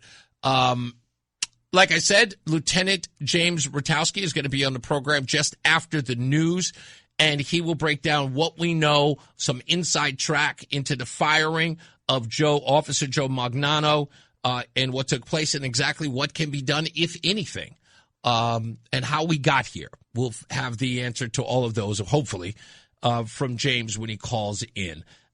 Kathleen says, please tell James that we were emailing. I am ready to go and call a rally to support Joe. I will let him know, Kathleen, without a doubt. So stand by for that. We are going to check another bit of traffic. Mark Christopher's out, so we have Tom O'Hanlon. He's in the BPS Lawyers Traffic Center. Stay locked in. Reese on the radio is on WTIC News Talk 1080. All right, stand by in a couple of minutes. We're going to have Lieutenant James Rutaukski on the program to talk about the events as they have happened. Breaking news at the top of the show, the firing of Officer Joe Magnano. A lot of people important. In fact, that's him right there on the line. We will get to him shortly after we get back from the BPS Lawyers Traffic Center to talk to him. And let me see. Just call. Okay. Adam is reaching out to Linda McMahon's people, and he is waiting for them to return his call. So we're working on that. We'll have more news and a breakdown of that as well. Let me read this real quick. Hey, Reese, just an FYI, I've had a previous conversation with the Hartford mayor. He did not. I'm sorry. Michael does not have a favorable view of the Hartford mayor. Also, Hartford can't afford to fix their sidewalks, and they decide it's cheaper to pay for lawsuits rather than repair the sidewalks. As a pensioner, it's concerning that these idiots will bankrupt the city. It's not their money, and there's no revenue in the city. I wouldn't look this up, folks. It's abysmal. The city of Hartford doesn't even generate half its own tax. GDP. Its own GDP. It's like whatever its tax revenue it collects, it's practically non-existent. And that's the reason why they structured it the way that they did, that the rest of the state has to pay for Hartford. Shouldn't we just move the capital? Yeah, I would, but... Leave everything in Hartford. But it isn't just Hartford. It's Bridgeport, too. Go to Greenwich. That's where all the money is. If the town doesn't...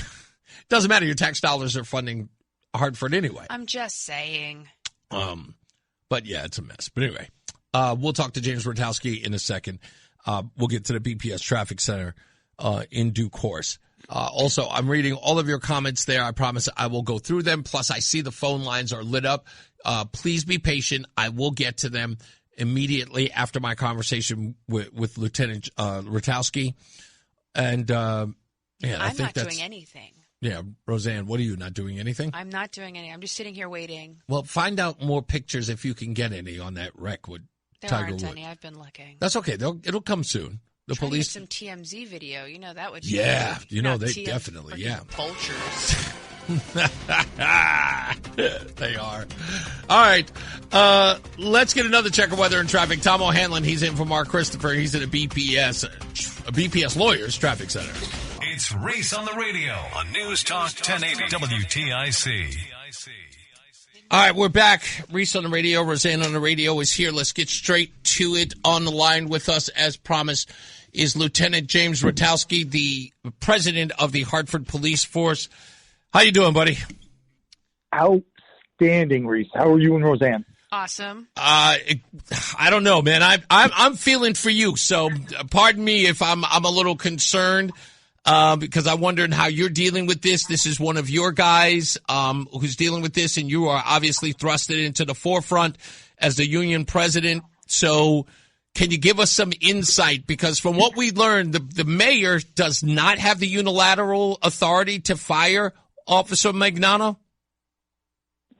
Reese, that's a little out of my realm of understanding who does or doesn't have that authority. Okay. But all I can tell you is they administratively separated, which is a nice word for they terminated Joe. Okay. What is your take from all of this? And are you just staying on the sideline because in essence this is sort of out of your wheelhouse? What do you do in this position? Because I'm sure that there are the rank and file officers who are part of the union who have discussed this. What do you make of it? So there were Officer Magnano would have been offered probation yesterday, so the city was pushing the envelope.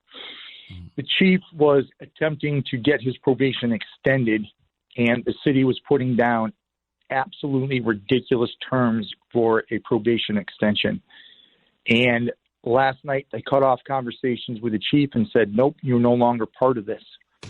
This morning they constructed Magnano's separation paperwork and asked the chief to sign it. And our chief, from what he has preached, said he's going to have our back. And that man stepped up and said, no, I'm not signing this because it's wrong. Wow. That was the right thing. That was the right thing to do. Our mayor, who's a coward, who caved to political pressure and has no leadership skills and is devoid of any semblance of manhood, fired him. Does he have the authority to do that? We don't see that anywhere. Reese, and I mean this, I don't know that. I wish I did. I wish it was more in my wheelhouse of knowledge. I don't know that. Okay. All I can know is they fired Joe. Okay. Have you? And the mayor held that press conference at 2:15. Yeah. Did you make it there on time? Because I know we spoke before when you were on your way. Were you able to at least talk to him, speak to press? What's the overall? I mean, what was your overall take in that press conference? So the mayor just had the news agencies there. There's nobody else. And after he talked to them, all the news agencies talked to me. And I told them, listen, this is a tragedy. This is an absolute misrailment of justice and process. Everybody says process and justice. Well, you know something? I guess Crump and Sharpton are the new co-mayors of Hartford. And yeah, I don't think I think it's a reasonable assessment because I made it. And again, I was at the memorial at that church, before Sharpton decided to mosey on up to the place. But when I saw the mayor there in attendance, after what I saw or viewed at his State of the City address, where people were screaming at him and shouting him down, he shows up at this event. Al Sharpton's there, and then I get this news. It's like I'm sitting here going, what in the world am I seeing here? Did they put political pressure on the mayor so they could get the pitchforks out of his yard? Ultimately, leaders make difficult decisions. Our chief made that difficult decision and put his job on the line for Officer Magnano. Whatever decision was made, whatever pressures were there, I will always hold our mayor responsible for making that decision. Hold on. Roseanne, what do you have? Okay, so I looked, and the mayor does not have authority to remove police officers. The only one that can remove a police officer is the chief, and it has to be merit-based, right? The police officers are considered a special. Where is it? I can't find it. They have a special designation. Right. Now, I asked. It says that the charter. There's a charter that says that the mayor does not have removal authority. So I asked, what is this charter? The charter is Powers and Duties of the Mayor, Chapter 5, Section 2. Mayor shall have the power to remove any appointee except members of a classified service. Police officers are classified service. So the mayor is violating the charter right there. Chapter 8, Section 2D, Delta. Authority of department heads. Once obtained, department head / police chief shall appoint, hire, discipline, and remove all deputies, assistants, or other employees of the department as provided in the budget. Everything here is saying that in the charter, the mayor has no legal authority. So if nothing else, Lieutenant Rutaukski, if you can look this up, special relevant section. This is the Hartford City Charter, Chapter 5. This is where you're going to find the authority that, this limits the mayor's authority. Now, that would make sense. Have you heard the statement, Ruddy, from Norm Pattis, who is the attorney for Magnano? Have you seen that statement yet? I have not seen it. Okay, let me read it to you. It reads, firing Mr. Magnano is a stunning act of cynicism by the city. He acted as he was trained to act. Firing him for putting his life on the line and acting consistent with his training is no justification for firing him and an insult to every officer risking his or her life daily. We will file suit against the city next week. Since when does the city management and its department at the whim of the likes of Al Sharpton and Ben Crump, or act in the city's department to act as at the whim of Al Sharpton and Ben Crump? Seriously, they ask. So, in essence, they believe that Magnano is being, I guess, wrongfully singled out or wrongfully dispatched. Oh, absolutely. And there's nothing confirmed, but I can tell you that we have an upcoming contract. Our contract expires June 30th, and the rumors are our city council went to the mayor and said, we're not going to vote for any contract if Officer Magnano is an employee of the city of Hartford. And not to mention, I had an appointment with the mayor this Tuesday, it was last Tuesday, actually, where my bad. Wednesday last week. I'm looking at my calendar right now. Apologize for that. He decided not to show up.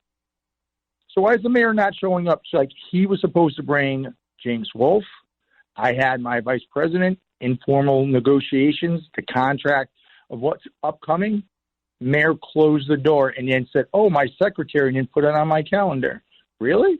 Wow. Oh, that's a leader right there. And did he call me back? He called me, and effectively I hung up the phone on him, but he never called me back to say, I understand, James. My secretary messed up, but this is important to me. Apparently, his outward actions, and we judge people by actions, are clearly defined as he does not care about this police department. This is a death knell to this police department. And when I was on the news cameras, Reese, I literally told anybody, if you're a mother and you're a father and you have a son or daughter, do not let them, and I mean this sincerely from my heart, do not let them be police officers in the state of Connecticut, and especially in this city, because this administration, this mayor, this city council will absolutely vilify you. It goes without saying. I've got to ask you this before you go. By the way, if you're just joining us, we're on with Lieutenant James Rutaukski, who's the president of the Hartford Police Union. James, this again, you and I were present at this press conference at the Hartford Public Safety Building. Governor Lamont was there promoting his retention and recruitment bill for officers. You and I both asked, is the governor now suggesting that he is backing the police department in the state of Connecticut? You even asked, was this a form of an apology for the vilifying of police officers in the state of Connecticut after the death of George Floyd? He didn't have an answer for you, and he barely gave me an answer.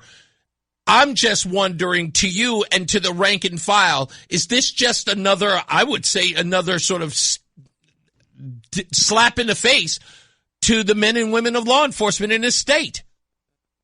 An absolute slap to the face, Reese. Let's look at this. Al Sharpton's in the governor's office yesterday. I know. Sitting in his chair. Yeah, they don't go to the same event. Are they trying to create distance because Sharpton was there to remind him to apply pressure in the city of Hartford? I don't know. But again, I'm an investigator, and I'm very suspect at why our mayor would show up to something like that. Al Sharpton's in the state. He goes to the mayor's, and the mayor's like, no, I got to go over to New Britain and talk to 20 people. Does that make any sense to anybody? Nope. And the governor has been absolutely silent on this. Why? Because he needs support. He needs people that support the police. He doesn't want to get in the middle of this. Do I believe that there's outside leverage on a political level? I don't know, maybe from the NAACP. They're going to withdraw. I mean, look where the Democrats win. Yeah. Waterbury, New Haven, Hartford, Bridgeport. Well, I don't know what. Listen, this is the dumbest move by a governor I've ever seen. You were just literally weeks ago at a police department in front of police officers and firefighters showing your so-called support for them, and then to have Al Sharpton sitting in your chair in your office. Patting him on the head. While this is going on, and then a police officer is thrown under the bus by the mayor. None of this looks good for the state. This looks like Al Sharpton and Benjamin Crump can come here and twist the arm of politicians, local and statewide, and make them do their bidding and throw the people who protect this great state and its cities under the bus. Reese, I got one even better for you. Look at this nonsense. Arunin, literally, our mayor screwed up the hiring process for a chief and tried to bring in somebody who was an absolute cuckoo for Cocoa Puff fruitcake, right? Mm-hmm. And it was a mess. Yeah. And the governor had to step in and bring in Ravella to level the ship. So Ravella comes here as a favor to stabilize our police department in this city.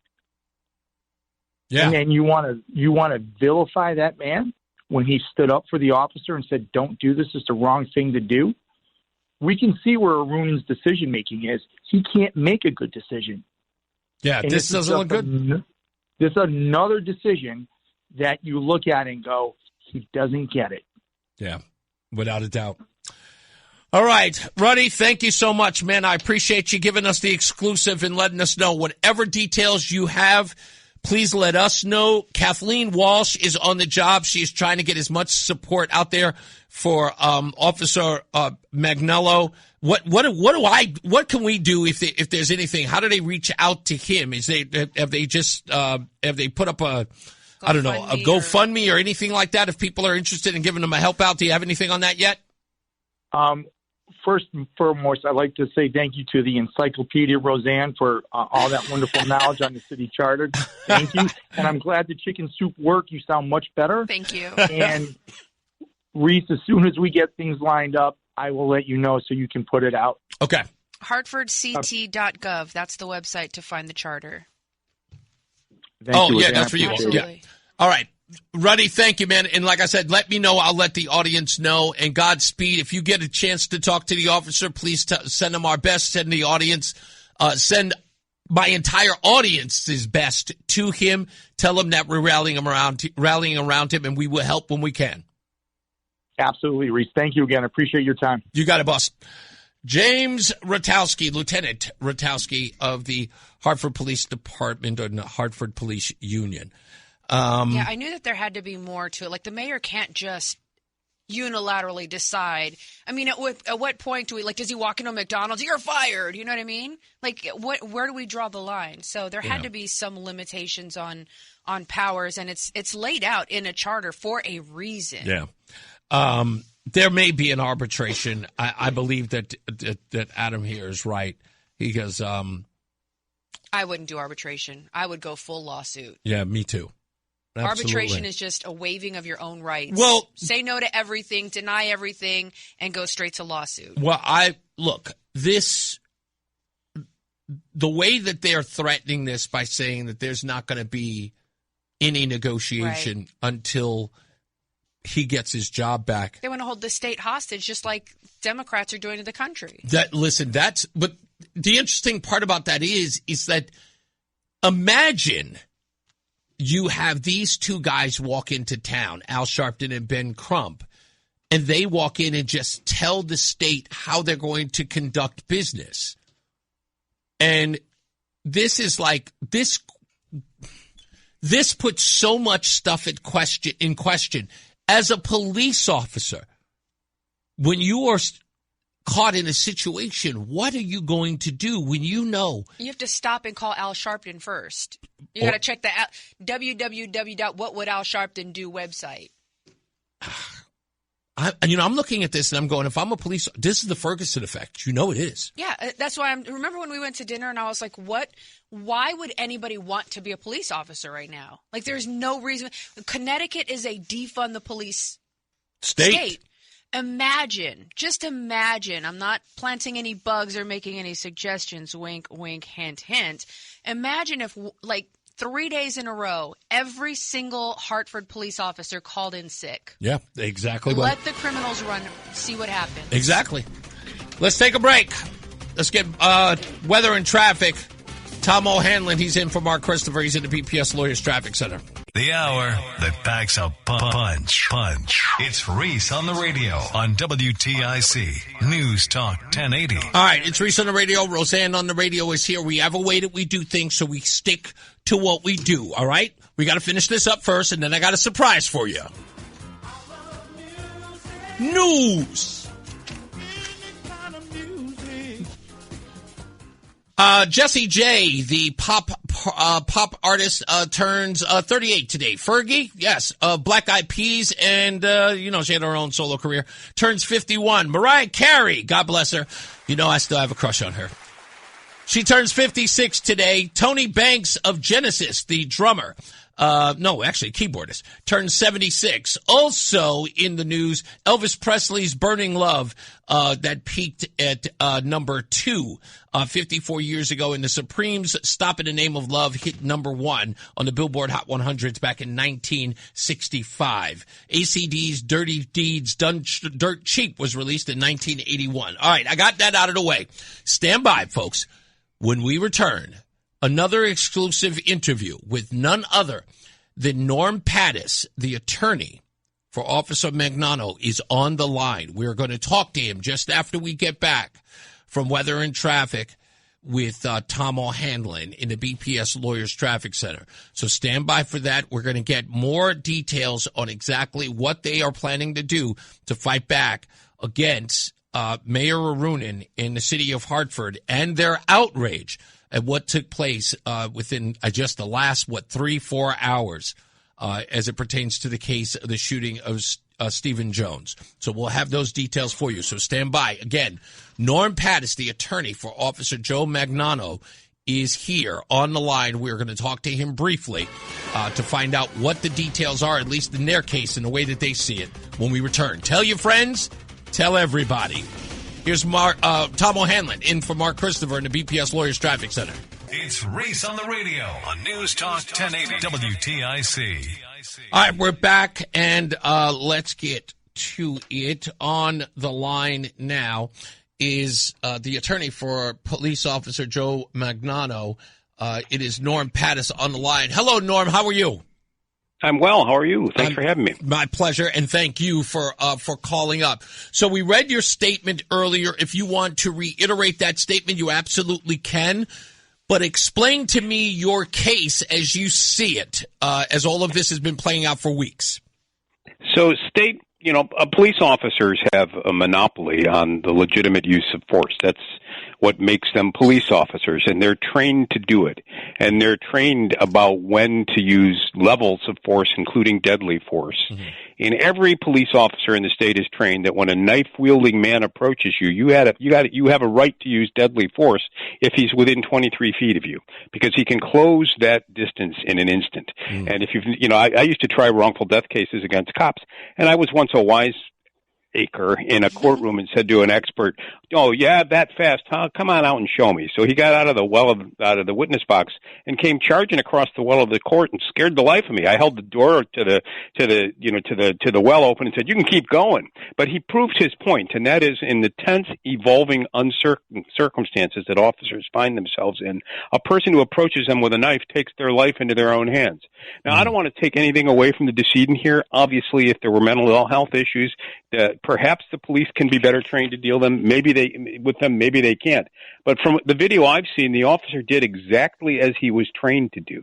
And so firing a cop who puts his life on the line for doing what he's trained to do is outrageous in my view. And it's an insult to every person who wears the badge and every citizen of Hartford who expects the streets to be safe.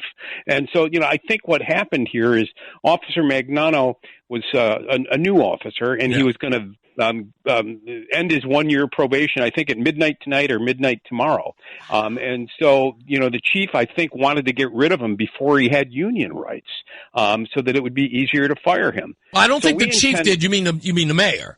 The mayor, right. Yes. Excuse me. Thank you. Mm-hmm. So we intend to bring an action against the mayor in the city for violating public policy, even though Mr. Magnano was an employee at will at that point, arguably without the full vesting of union rights. He still had a right to not be fired for reasons that are shocking to the conscience. And when you take a young kid, a 23-year-old kid, you put him on the street, you teach him to use a gun, and you say you can use it to protect yourself and others in certain circumstances. Those circumstances arise. He shoots and he kills and you fire him?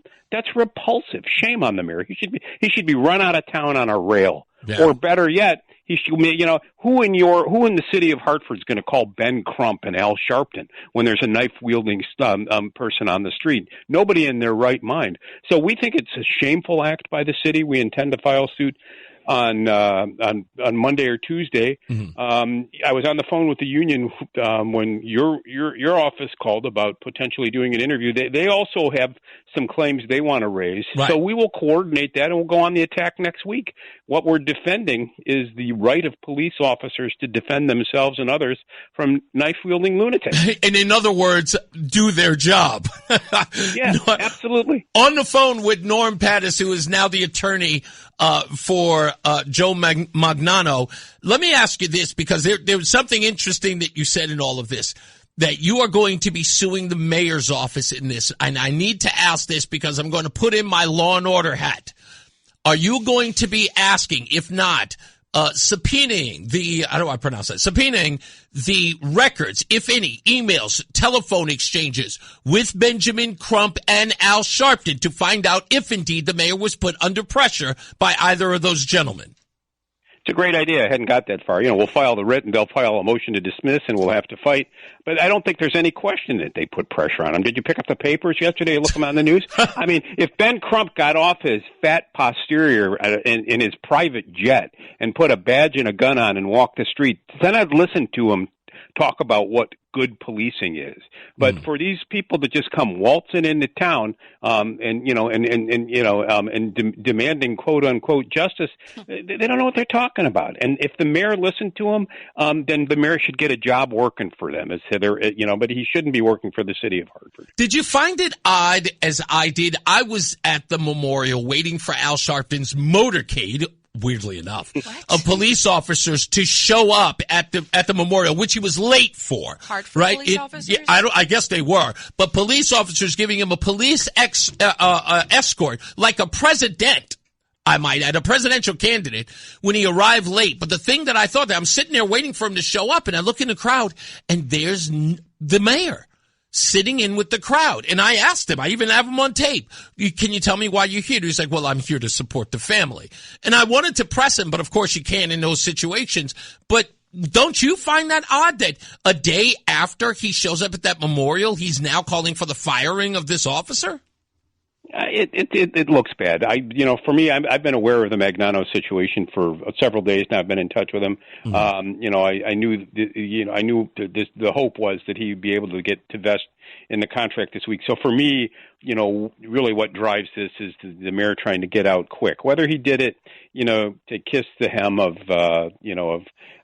Sharpton's slacks or Crump's posterior, he'll have to answer to that. Now, and I hope to get the right to depose him and ask him these questions point blank, and I do intend to get those communications. So, Mayor, if you're listening, this is a preservation notice. Don't lose your emails, buddy. We're going to be looking for them. Damn right. Roseanne, you wanted to ask? I have a question about the Hartford City Charter and how that plays into all of this. Section 5 does, grants certain authorities and duties to the mayor, none of which authorizes the mayor to dismiss the police chief in the process of determining the termination or continued employ of an individual officer. That may be something that the union's looking at, because I think typically what happens in union and labor management relations is that first year the probationer can be fired at will because the city doesn't want to be encumbered, by the process necessary to fire a seasoned cop. And so I think that, he is regarded as an employee at will. However, if the city charter does not vest a power in the chief that the chief acted on, arguably he acted unlawfully, and that may be grounds. Or the mayor, excuse me. I'm sorry about that. I keep saying the chief. Yeah. If the mayor acted unlawfully, then this may be, as lawyers say, void ab initio, void at the get-go. It may not matter. There you go. That's interesting. Okay, so you have been in communications with Joe Magnano. Is he in good spirits? Because a lot of listeners... No. Okay, I would not imagine. If you could... please extend to him that he has the support of this, at least this show and its audience, that, we are in constant communication with his, former union rep, who was just on the program a moment ago, that he does have support out there. He needs to understand that, there are plenty of people who have seen this video. He is not alone in this, and we wish to support him as much as possible. Maybe your listeners, maybe it's time to put a little pressure on the mayor and let him know what the people of Hartford think. What could people send the mayor this week and this weekend to let him know that they think it stinks? Would it be deodorant? Would it be glazed maybe glazed donuts? I mean, let it be something simple, that could be sent to the mayor, and then encourage your listeners to send it, and then let's see how many people send it. It's one thing to be outraged on the air. It's another thing to stand up and be counted. Ben Crump and Al Sharpton came into town to tell the mayor what to do. He did it. You live there. What are you going to do about it? Exactly, 100% correct. Norm, thank you so much. Norm Pattis, the attorney for Joe Magnano. We are fighting. And by the way, I didn't get to ask you this. What indeed are you fighting for, if anything? To have him reinstated as well as suing the mayor? What are you looking for here? If he wants to come back, I mean, he's a young guy. He's 23 years old. From my perspective, that's a kid. So he went through the training. He did this job. He was engaged in the trauma of taking another life, which is awful. And now he's becoming a centerpiece of a national drama. He may just have had enough. Right. So I think right now what I want him to know is that we care. You care. People care about him, and we understand what he did, and we want to clear his name. And if he wants to return to work, then let him return to work. If he violated the policy, let's have a hearing and find out about it. But I've been doing police misconduct litigation for 30-plus years. I've looked at that tape. I wouldn't sue on that and expect to win a dime. And I'm stunned that he lost his job. Stunned. I'll be watching. I put a call into the Inspector General today, Elliot Prescott, and wanted to talk to him, basically saying, "Have you know police procedure? What are you going to do here?" Because there's a rumor that he may be prosecuted criminally for that. Yeah, I heard that. I did hear that. And so, I called. My message is, bring it. We're ready for trial. You file on Monday. We'll go to trial on Tuesday. And guess who's coming on with us at the end of the week? Joe Magnano. My God. Hey, Norm, thank you for this, man, and I appreciate it. Your fire is evident, and I want to watch you kick butt. Thank you so much, man. Whenever you need, if you need to get a message out, and if you need some support from us, please do not hesitate to call. Let us know.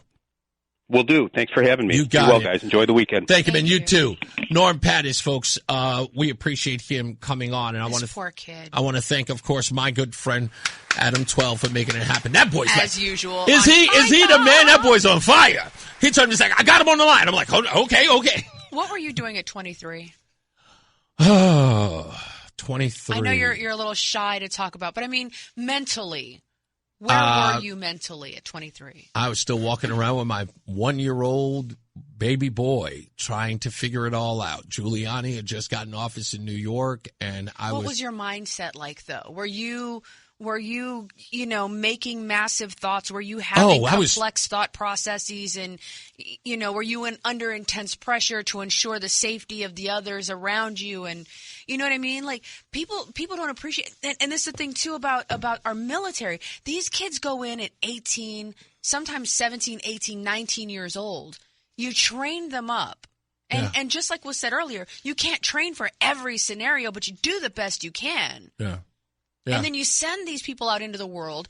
Terrible things happen. They witness terrible. Like, you have no idea what this kid even saw before his probationary period expired. Yeah. You have no idea the atrocious, like from my father-in-law, the things that they've witnessed, with the horrible things that happen to children, to women. I mean, just the horrible things. But think about that. At 23 years old, if you'd been subjected to that, then you're put in a position where you have to protect your own life, and then you're vilified at 23 years old. I'm willing to bet this, and this is something I know no one has paid attention to, especially the rabble-rousers in this. This young man, 23 years old, there is no doubt in my mind as a police officer that he does not know the level of scrutiny that comes with that job, right? That the activist class, the political class, the defund the police stuff, he's been aware of all of that. He had to have seen it in his lifetime. Right. Knowing that he went through the academy, still chose to, knows about things like the Ferguson effect, that his fellow officers are telling him things like, if you do this, you're not going to be eligible for that. You have to have this in order to do. No. But no. In the, when you go to a job, they tell you, do you know we have a program for this? That if you do this and that and third, the unwritten rules, right? And you know that the officers are also leaning into him saying, hey, by the way, be careful out there. If you get into one of those shooting incidents, you always have to remember that your life is going to change if you're into those. So those things are happening all at the same time while you're trying to do a job dealing with individuals. So when I hear these rabble-rousers talk about a police officer who's going there, who's, 1, probationary, 2, very close, okay, to the point where he will be for the lack of a better word, a full-fledged or a tenured member of the police force, right? Well, he'll have all the benefits and the protections, if you will. Right. That he would decide before that happened that he would make a decision like this. And just to think, willy-nilly. Right. And he would do that with intent and malice. Right. Now, again, everyone, and it's funny because, Ruddy keeps telling me all the time, he keeps saying, he's a kid. And I keep hearing that. But now that I'm listening to this and I'm listening to Norm, I'm saying to myself, and even listening to you, I'm saying to myself, as a police officer, with the rank and file of the police officers, you have veterans there who have been there for years, even people who have been there just a couple more years old, longer than him. You know that they are doing the thing that was done to them when they were rookies. Hey, watch out for this, that, and the third. Don't spend your money on this, that, and the third. Right. Don't go to this neighborhood on this, that, and the third. Everyone is hitting you every day. Be careful. Don't do this. Don't do that. And then this guy comes out and he fires his weapon. And then you see the look on his face with his hands on his head. And I go, I bet you every bit of training on the job, off the job, and through his compadres rang through his head at that moment. Mm-hmm. Everything. Well, every scenario they tried to prepare him for. And then to think that after all this training, right, because we are very well aware when we go into these situations that a tremendous amount of money is spent in our training. And then to know that in that moment I was doing what I was trained to do, and now you're telling me the training was bad. So was I wrong, or is the training bad? Mm-hmm. And everybody's always so the training's so bad. How do you people know? How many of you people have ever been through a police academy? I think that, you know what, again, I think that some of these people have to do it. I think they do. Just like the military. You want to talk about, all these freedoms and fascist nation. Go join the military. Go serve. Yeah. All right, we got to take a break. We'll be back. More news, more views. We'll wrap up this weekend. Mark Christopher's out, so we've got Tom O'Hanlon. He's filling in for Mark Christopher in the BPS Lawyers Traffic Center. The Odyssey app lets you jump back to the moments you missed from WTIC News Talk 1080. Download the free Odyssey app, search WTIC News Talk 1080, and tap earlier today to get started. All right, and there was one thing that I was supposed to do. Oh, yeah, that's right. We forgot. Roseanne? Now, what have we learned? What have we learned? What have we learned from this little fable? So what have we learned if nothing else, children? So what have we learned, huh? So what have we learned from that? So what have we learned here today? What have we learned so far? What have you learned on today's episode of Reese on the Radio? I'm going to get in trouble for saying this. Or you might get in trouble, but you can handle it. The mayor's an idiot. We'll get in trouble for your Mayor's an opinion. idiot. Ned Lamont's an idiot. Al Sharpton is a shucking and jiving fool. Mm-hmm. Did you learn anything else? It's hard to be a cop. It's hard to do the right thing in this state because the mayor's an idiot. What else did we learn today? Tiger Woods is an addict and can't drive a car. Mm-hmm. Well, he can drive a car. He just can't keep it on the wheels. Like it's always on its side or something. He can legally drive. Legally, I mean, he has the capability of doing so, but he's not good at it. What else did I learn? I learned how to play mahjong. Oh, yeah, that's right. You did learn how to do that. Roland, what have you learned? If you learned anything today, what have you learned? About what? Anything. Did you learn anything today? Did I learn anything? Yeah, did you learn anything today? Through today's show, did you learn anything? Nah. Nope, you didn't learn anything. I said the mayor's an idiot. That's what you learned. That the mayor's learned that the mayor's an idiot. I don't know. I don't know if I learned anything. That's okay. That's okay. It was nothing for you to learn today. That was all. I knew most of the things stuff already. that I already. Okay, not a problem. I think the depths of the idiocy is probably what I really, what you really learned, fully absorbed today. Absolutely. Once you think there's you're at the bottom of stupidity, I've been proven wrong. Well, the man has a shovel. Well, Brett has learned that he has learned that Tiger Woods has a driver-only license. That's what he learned. He doesn't have a driver's license. He has a driver-only license. He really needs to invest in a driver. Yeah. Or the rehab. The car that you want. Oh yeah, the Tesla. Yeah, just buy that. Yeah, just buy that. Just buy that. Or rehab. Yeah. John Beckman says that he learned that Tiger should take up a new sport, maybe NASCAR. That's At what least he when learned. those things flip, it was, That's what he learned. So, nice. Yeah. So those are the things that, what I learned today, is, that Adam 12 is not only resourceful, but he is the man when it comes to finding people. Yeah. I also want to say another person, who I learned today is on spot and has all the resources, Mark and West Hartford. Right.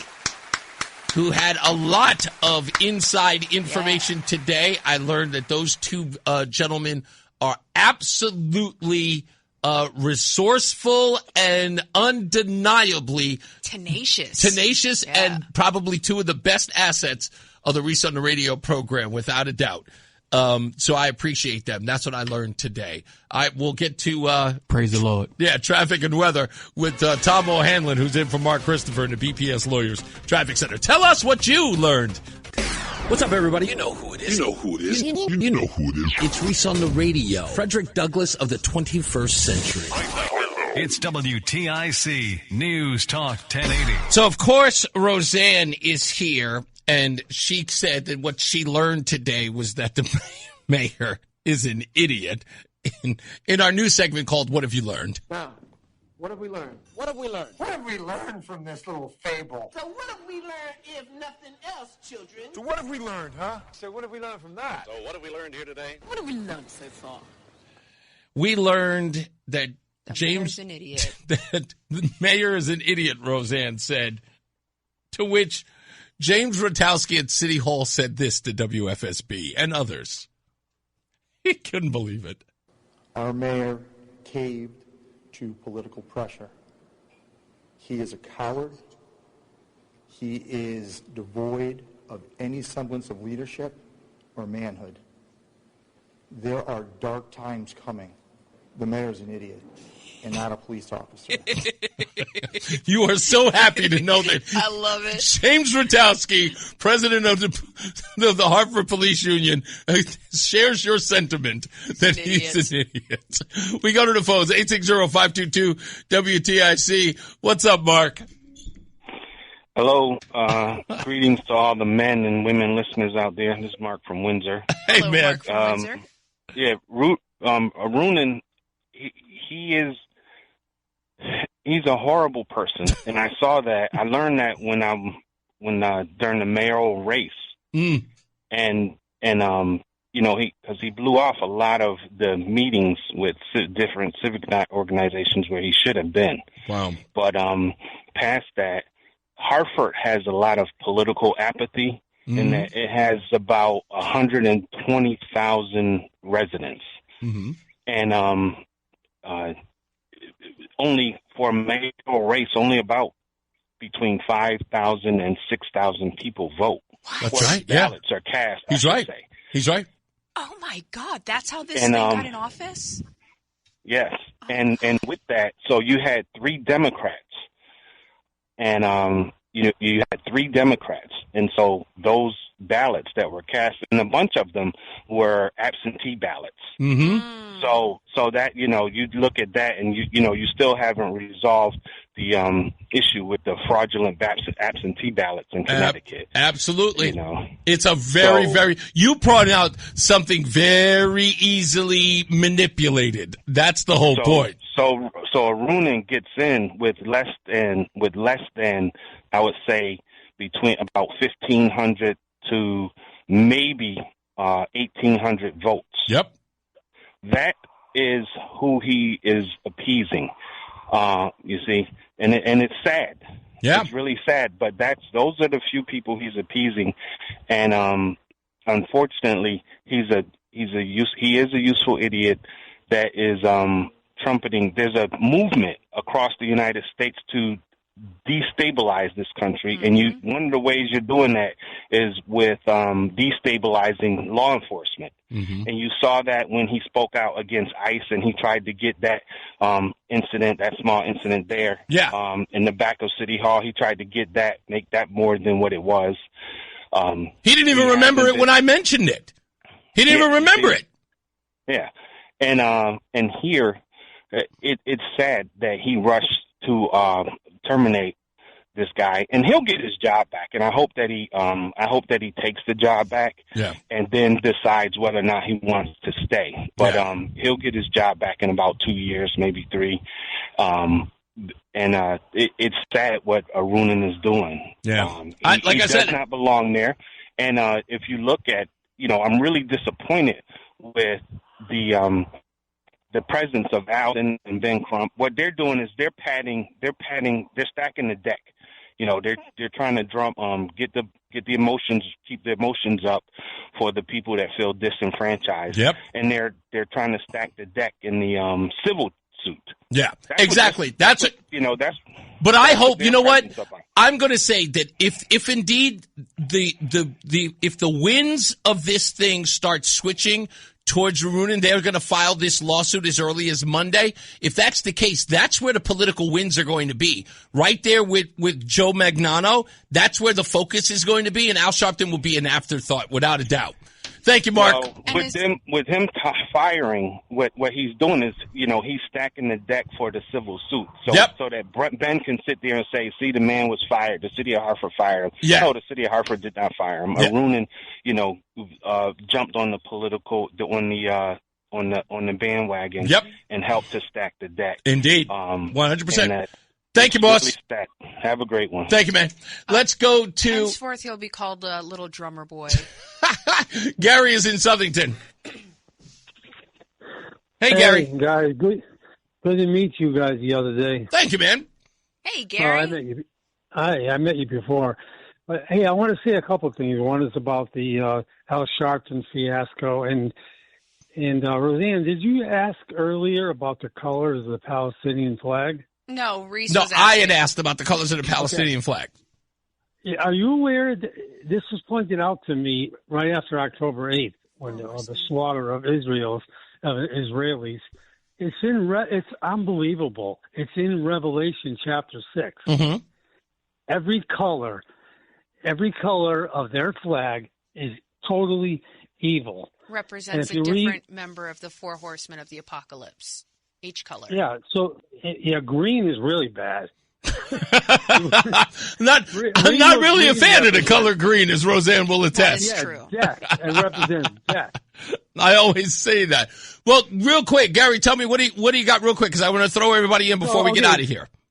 So we expect Ruppolo, whatever his name is, we expect him to do this. But one thing is not being mentioned now about this horrible church that invites them in there. What do they expect is going to happen? This is supposed to be a church.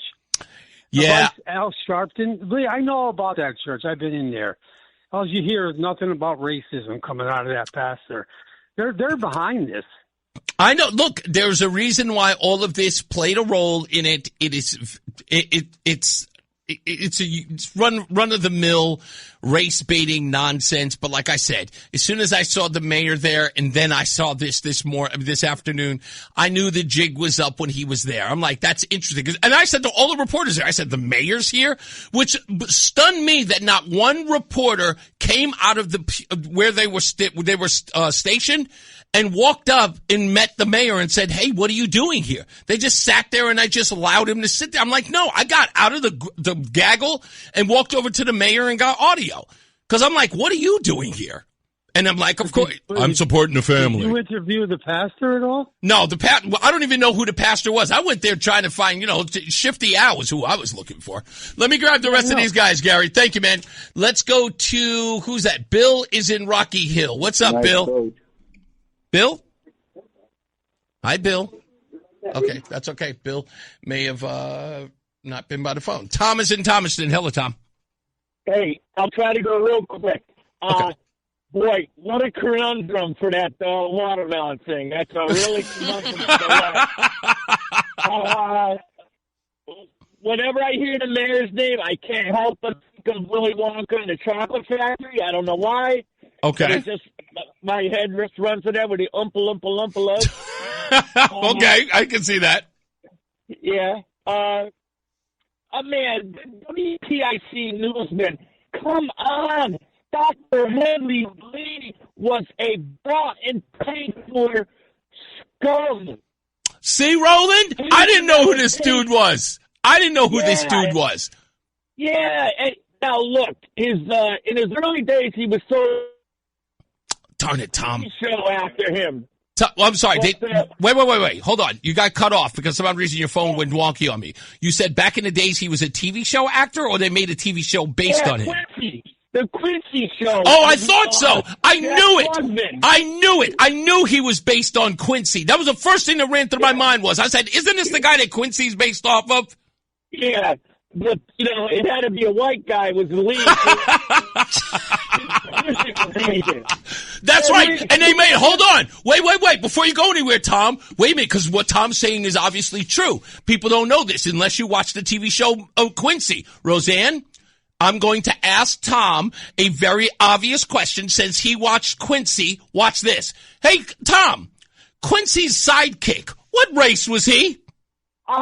Asian. Yes, he was. So they wouldn't even have the person that Quincy was based on as the lead character, but they made Quincy's sidekick, his underling, an Asian guy. Okay. Yeah, that was in the early 70s, so I'll never forget that because I watch Quincy every week. You think they would have capitalized on the whole Bruce Lee era? Totally. Well, Bruce Lee was Kato. But he might have been a good man at one time, Reese, but he got fame, and he got power, and he got paid because of his. Oh, Tommy, wherever you are, you're coming in too bad. That's okay. I apologize, buddy. Next time you can call me back and tell me. I knew it. I knew that guy was the reason that Quincy was invented. And I said, it can't be for the OJ thing. It was like Judge Alito was the only Asian in that whole thing that anybody knew. And all of a sudden I see this guy and I'm like, Lee, who's this guy? He's like, oh, he's a forensic scientist in the OJ trial. I was like, nobody covered this dude.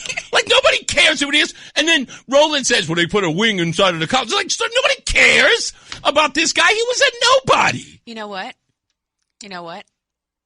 Yes, they based on TV show. If you're going to mention it, it shouldn't be the OJ. You think he wanted to die knowing that he was a member of the OJ trial? You die and say there was a TV show dedicated to him, starring Jack Klugman when he left. Like Jack Klugman left The Odd Couple. Okay, he left The Odd Couple. He got his own TV series, his own medical drama called Quincy M.E.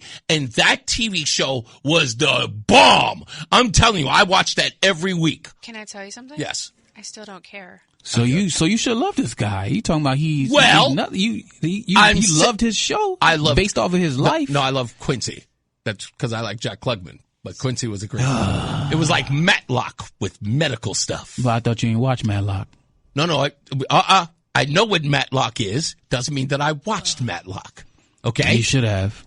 Yeah, I know you say I should have. An old guy in a courtroom. It's a great show. I'm sure you think it is. That's okay. I'm just saying. But Quincy was great because he was like, remember, you know that TV show House? Yeah. That's Quincy. Yeah. That's what it is. He's a butt. No.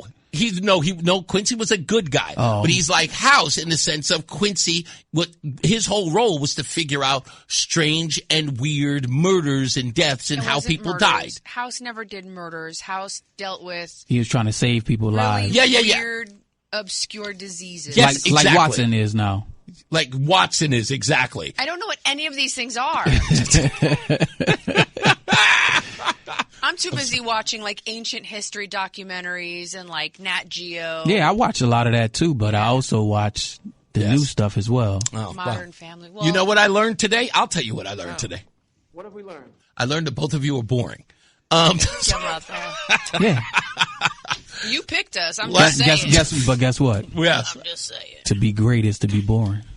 Whatever. You picked us. I'm just saying. To be great is to be boring because to be great, you have to do the same thing every single day, forever and ever and ever. I am the best bed layer forever. Like I lay in bed like a friggin' pro.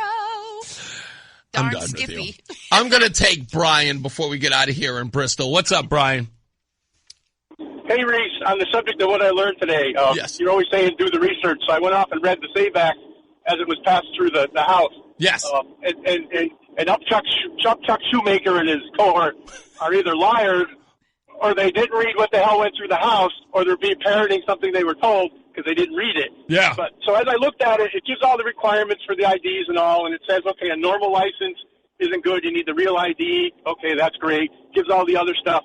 But then what it does, if you're smart enough to go farther down and read the whole darn thing, which I'm sure they didn't, you'll find that there's a provisional spot where it says that the election official, probably the registrar, can take alternate means of identification to prove that you're a citizen and can fill out an affidavit that says that they this alternate documentation.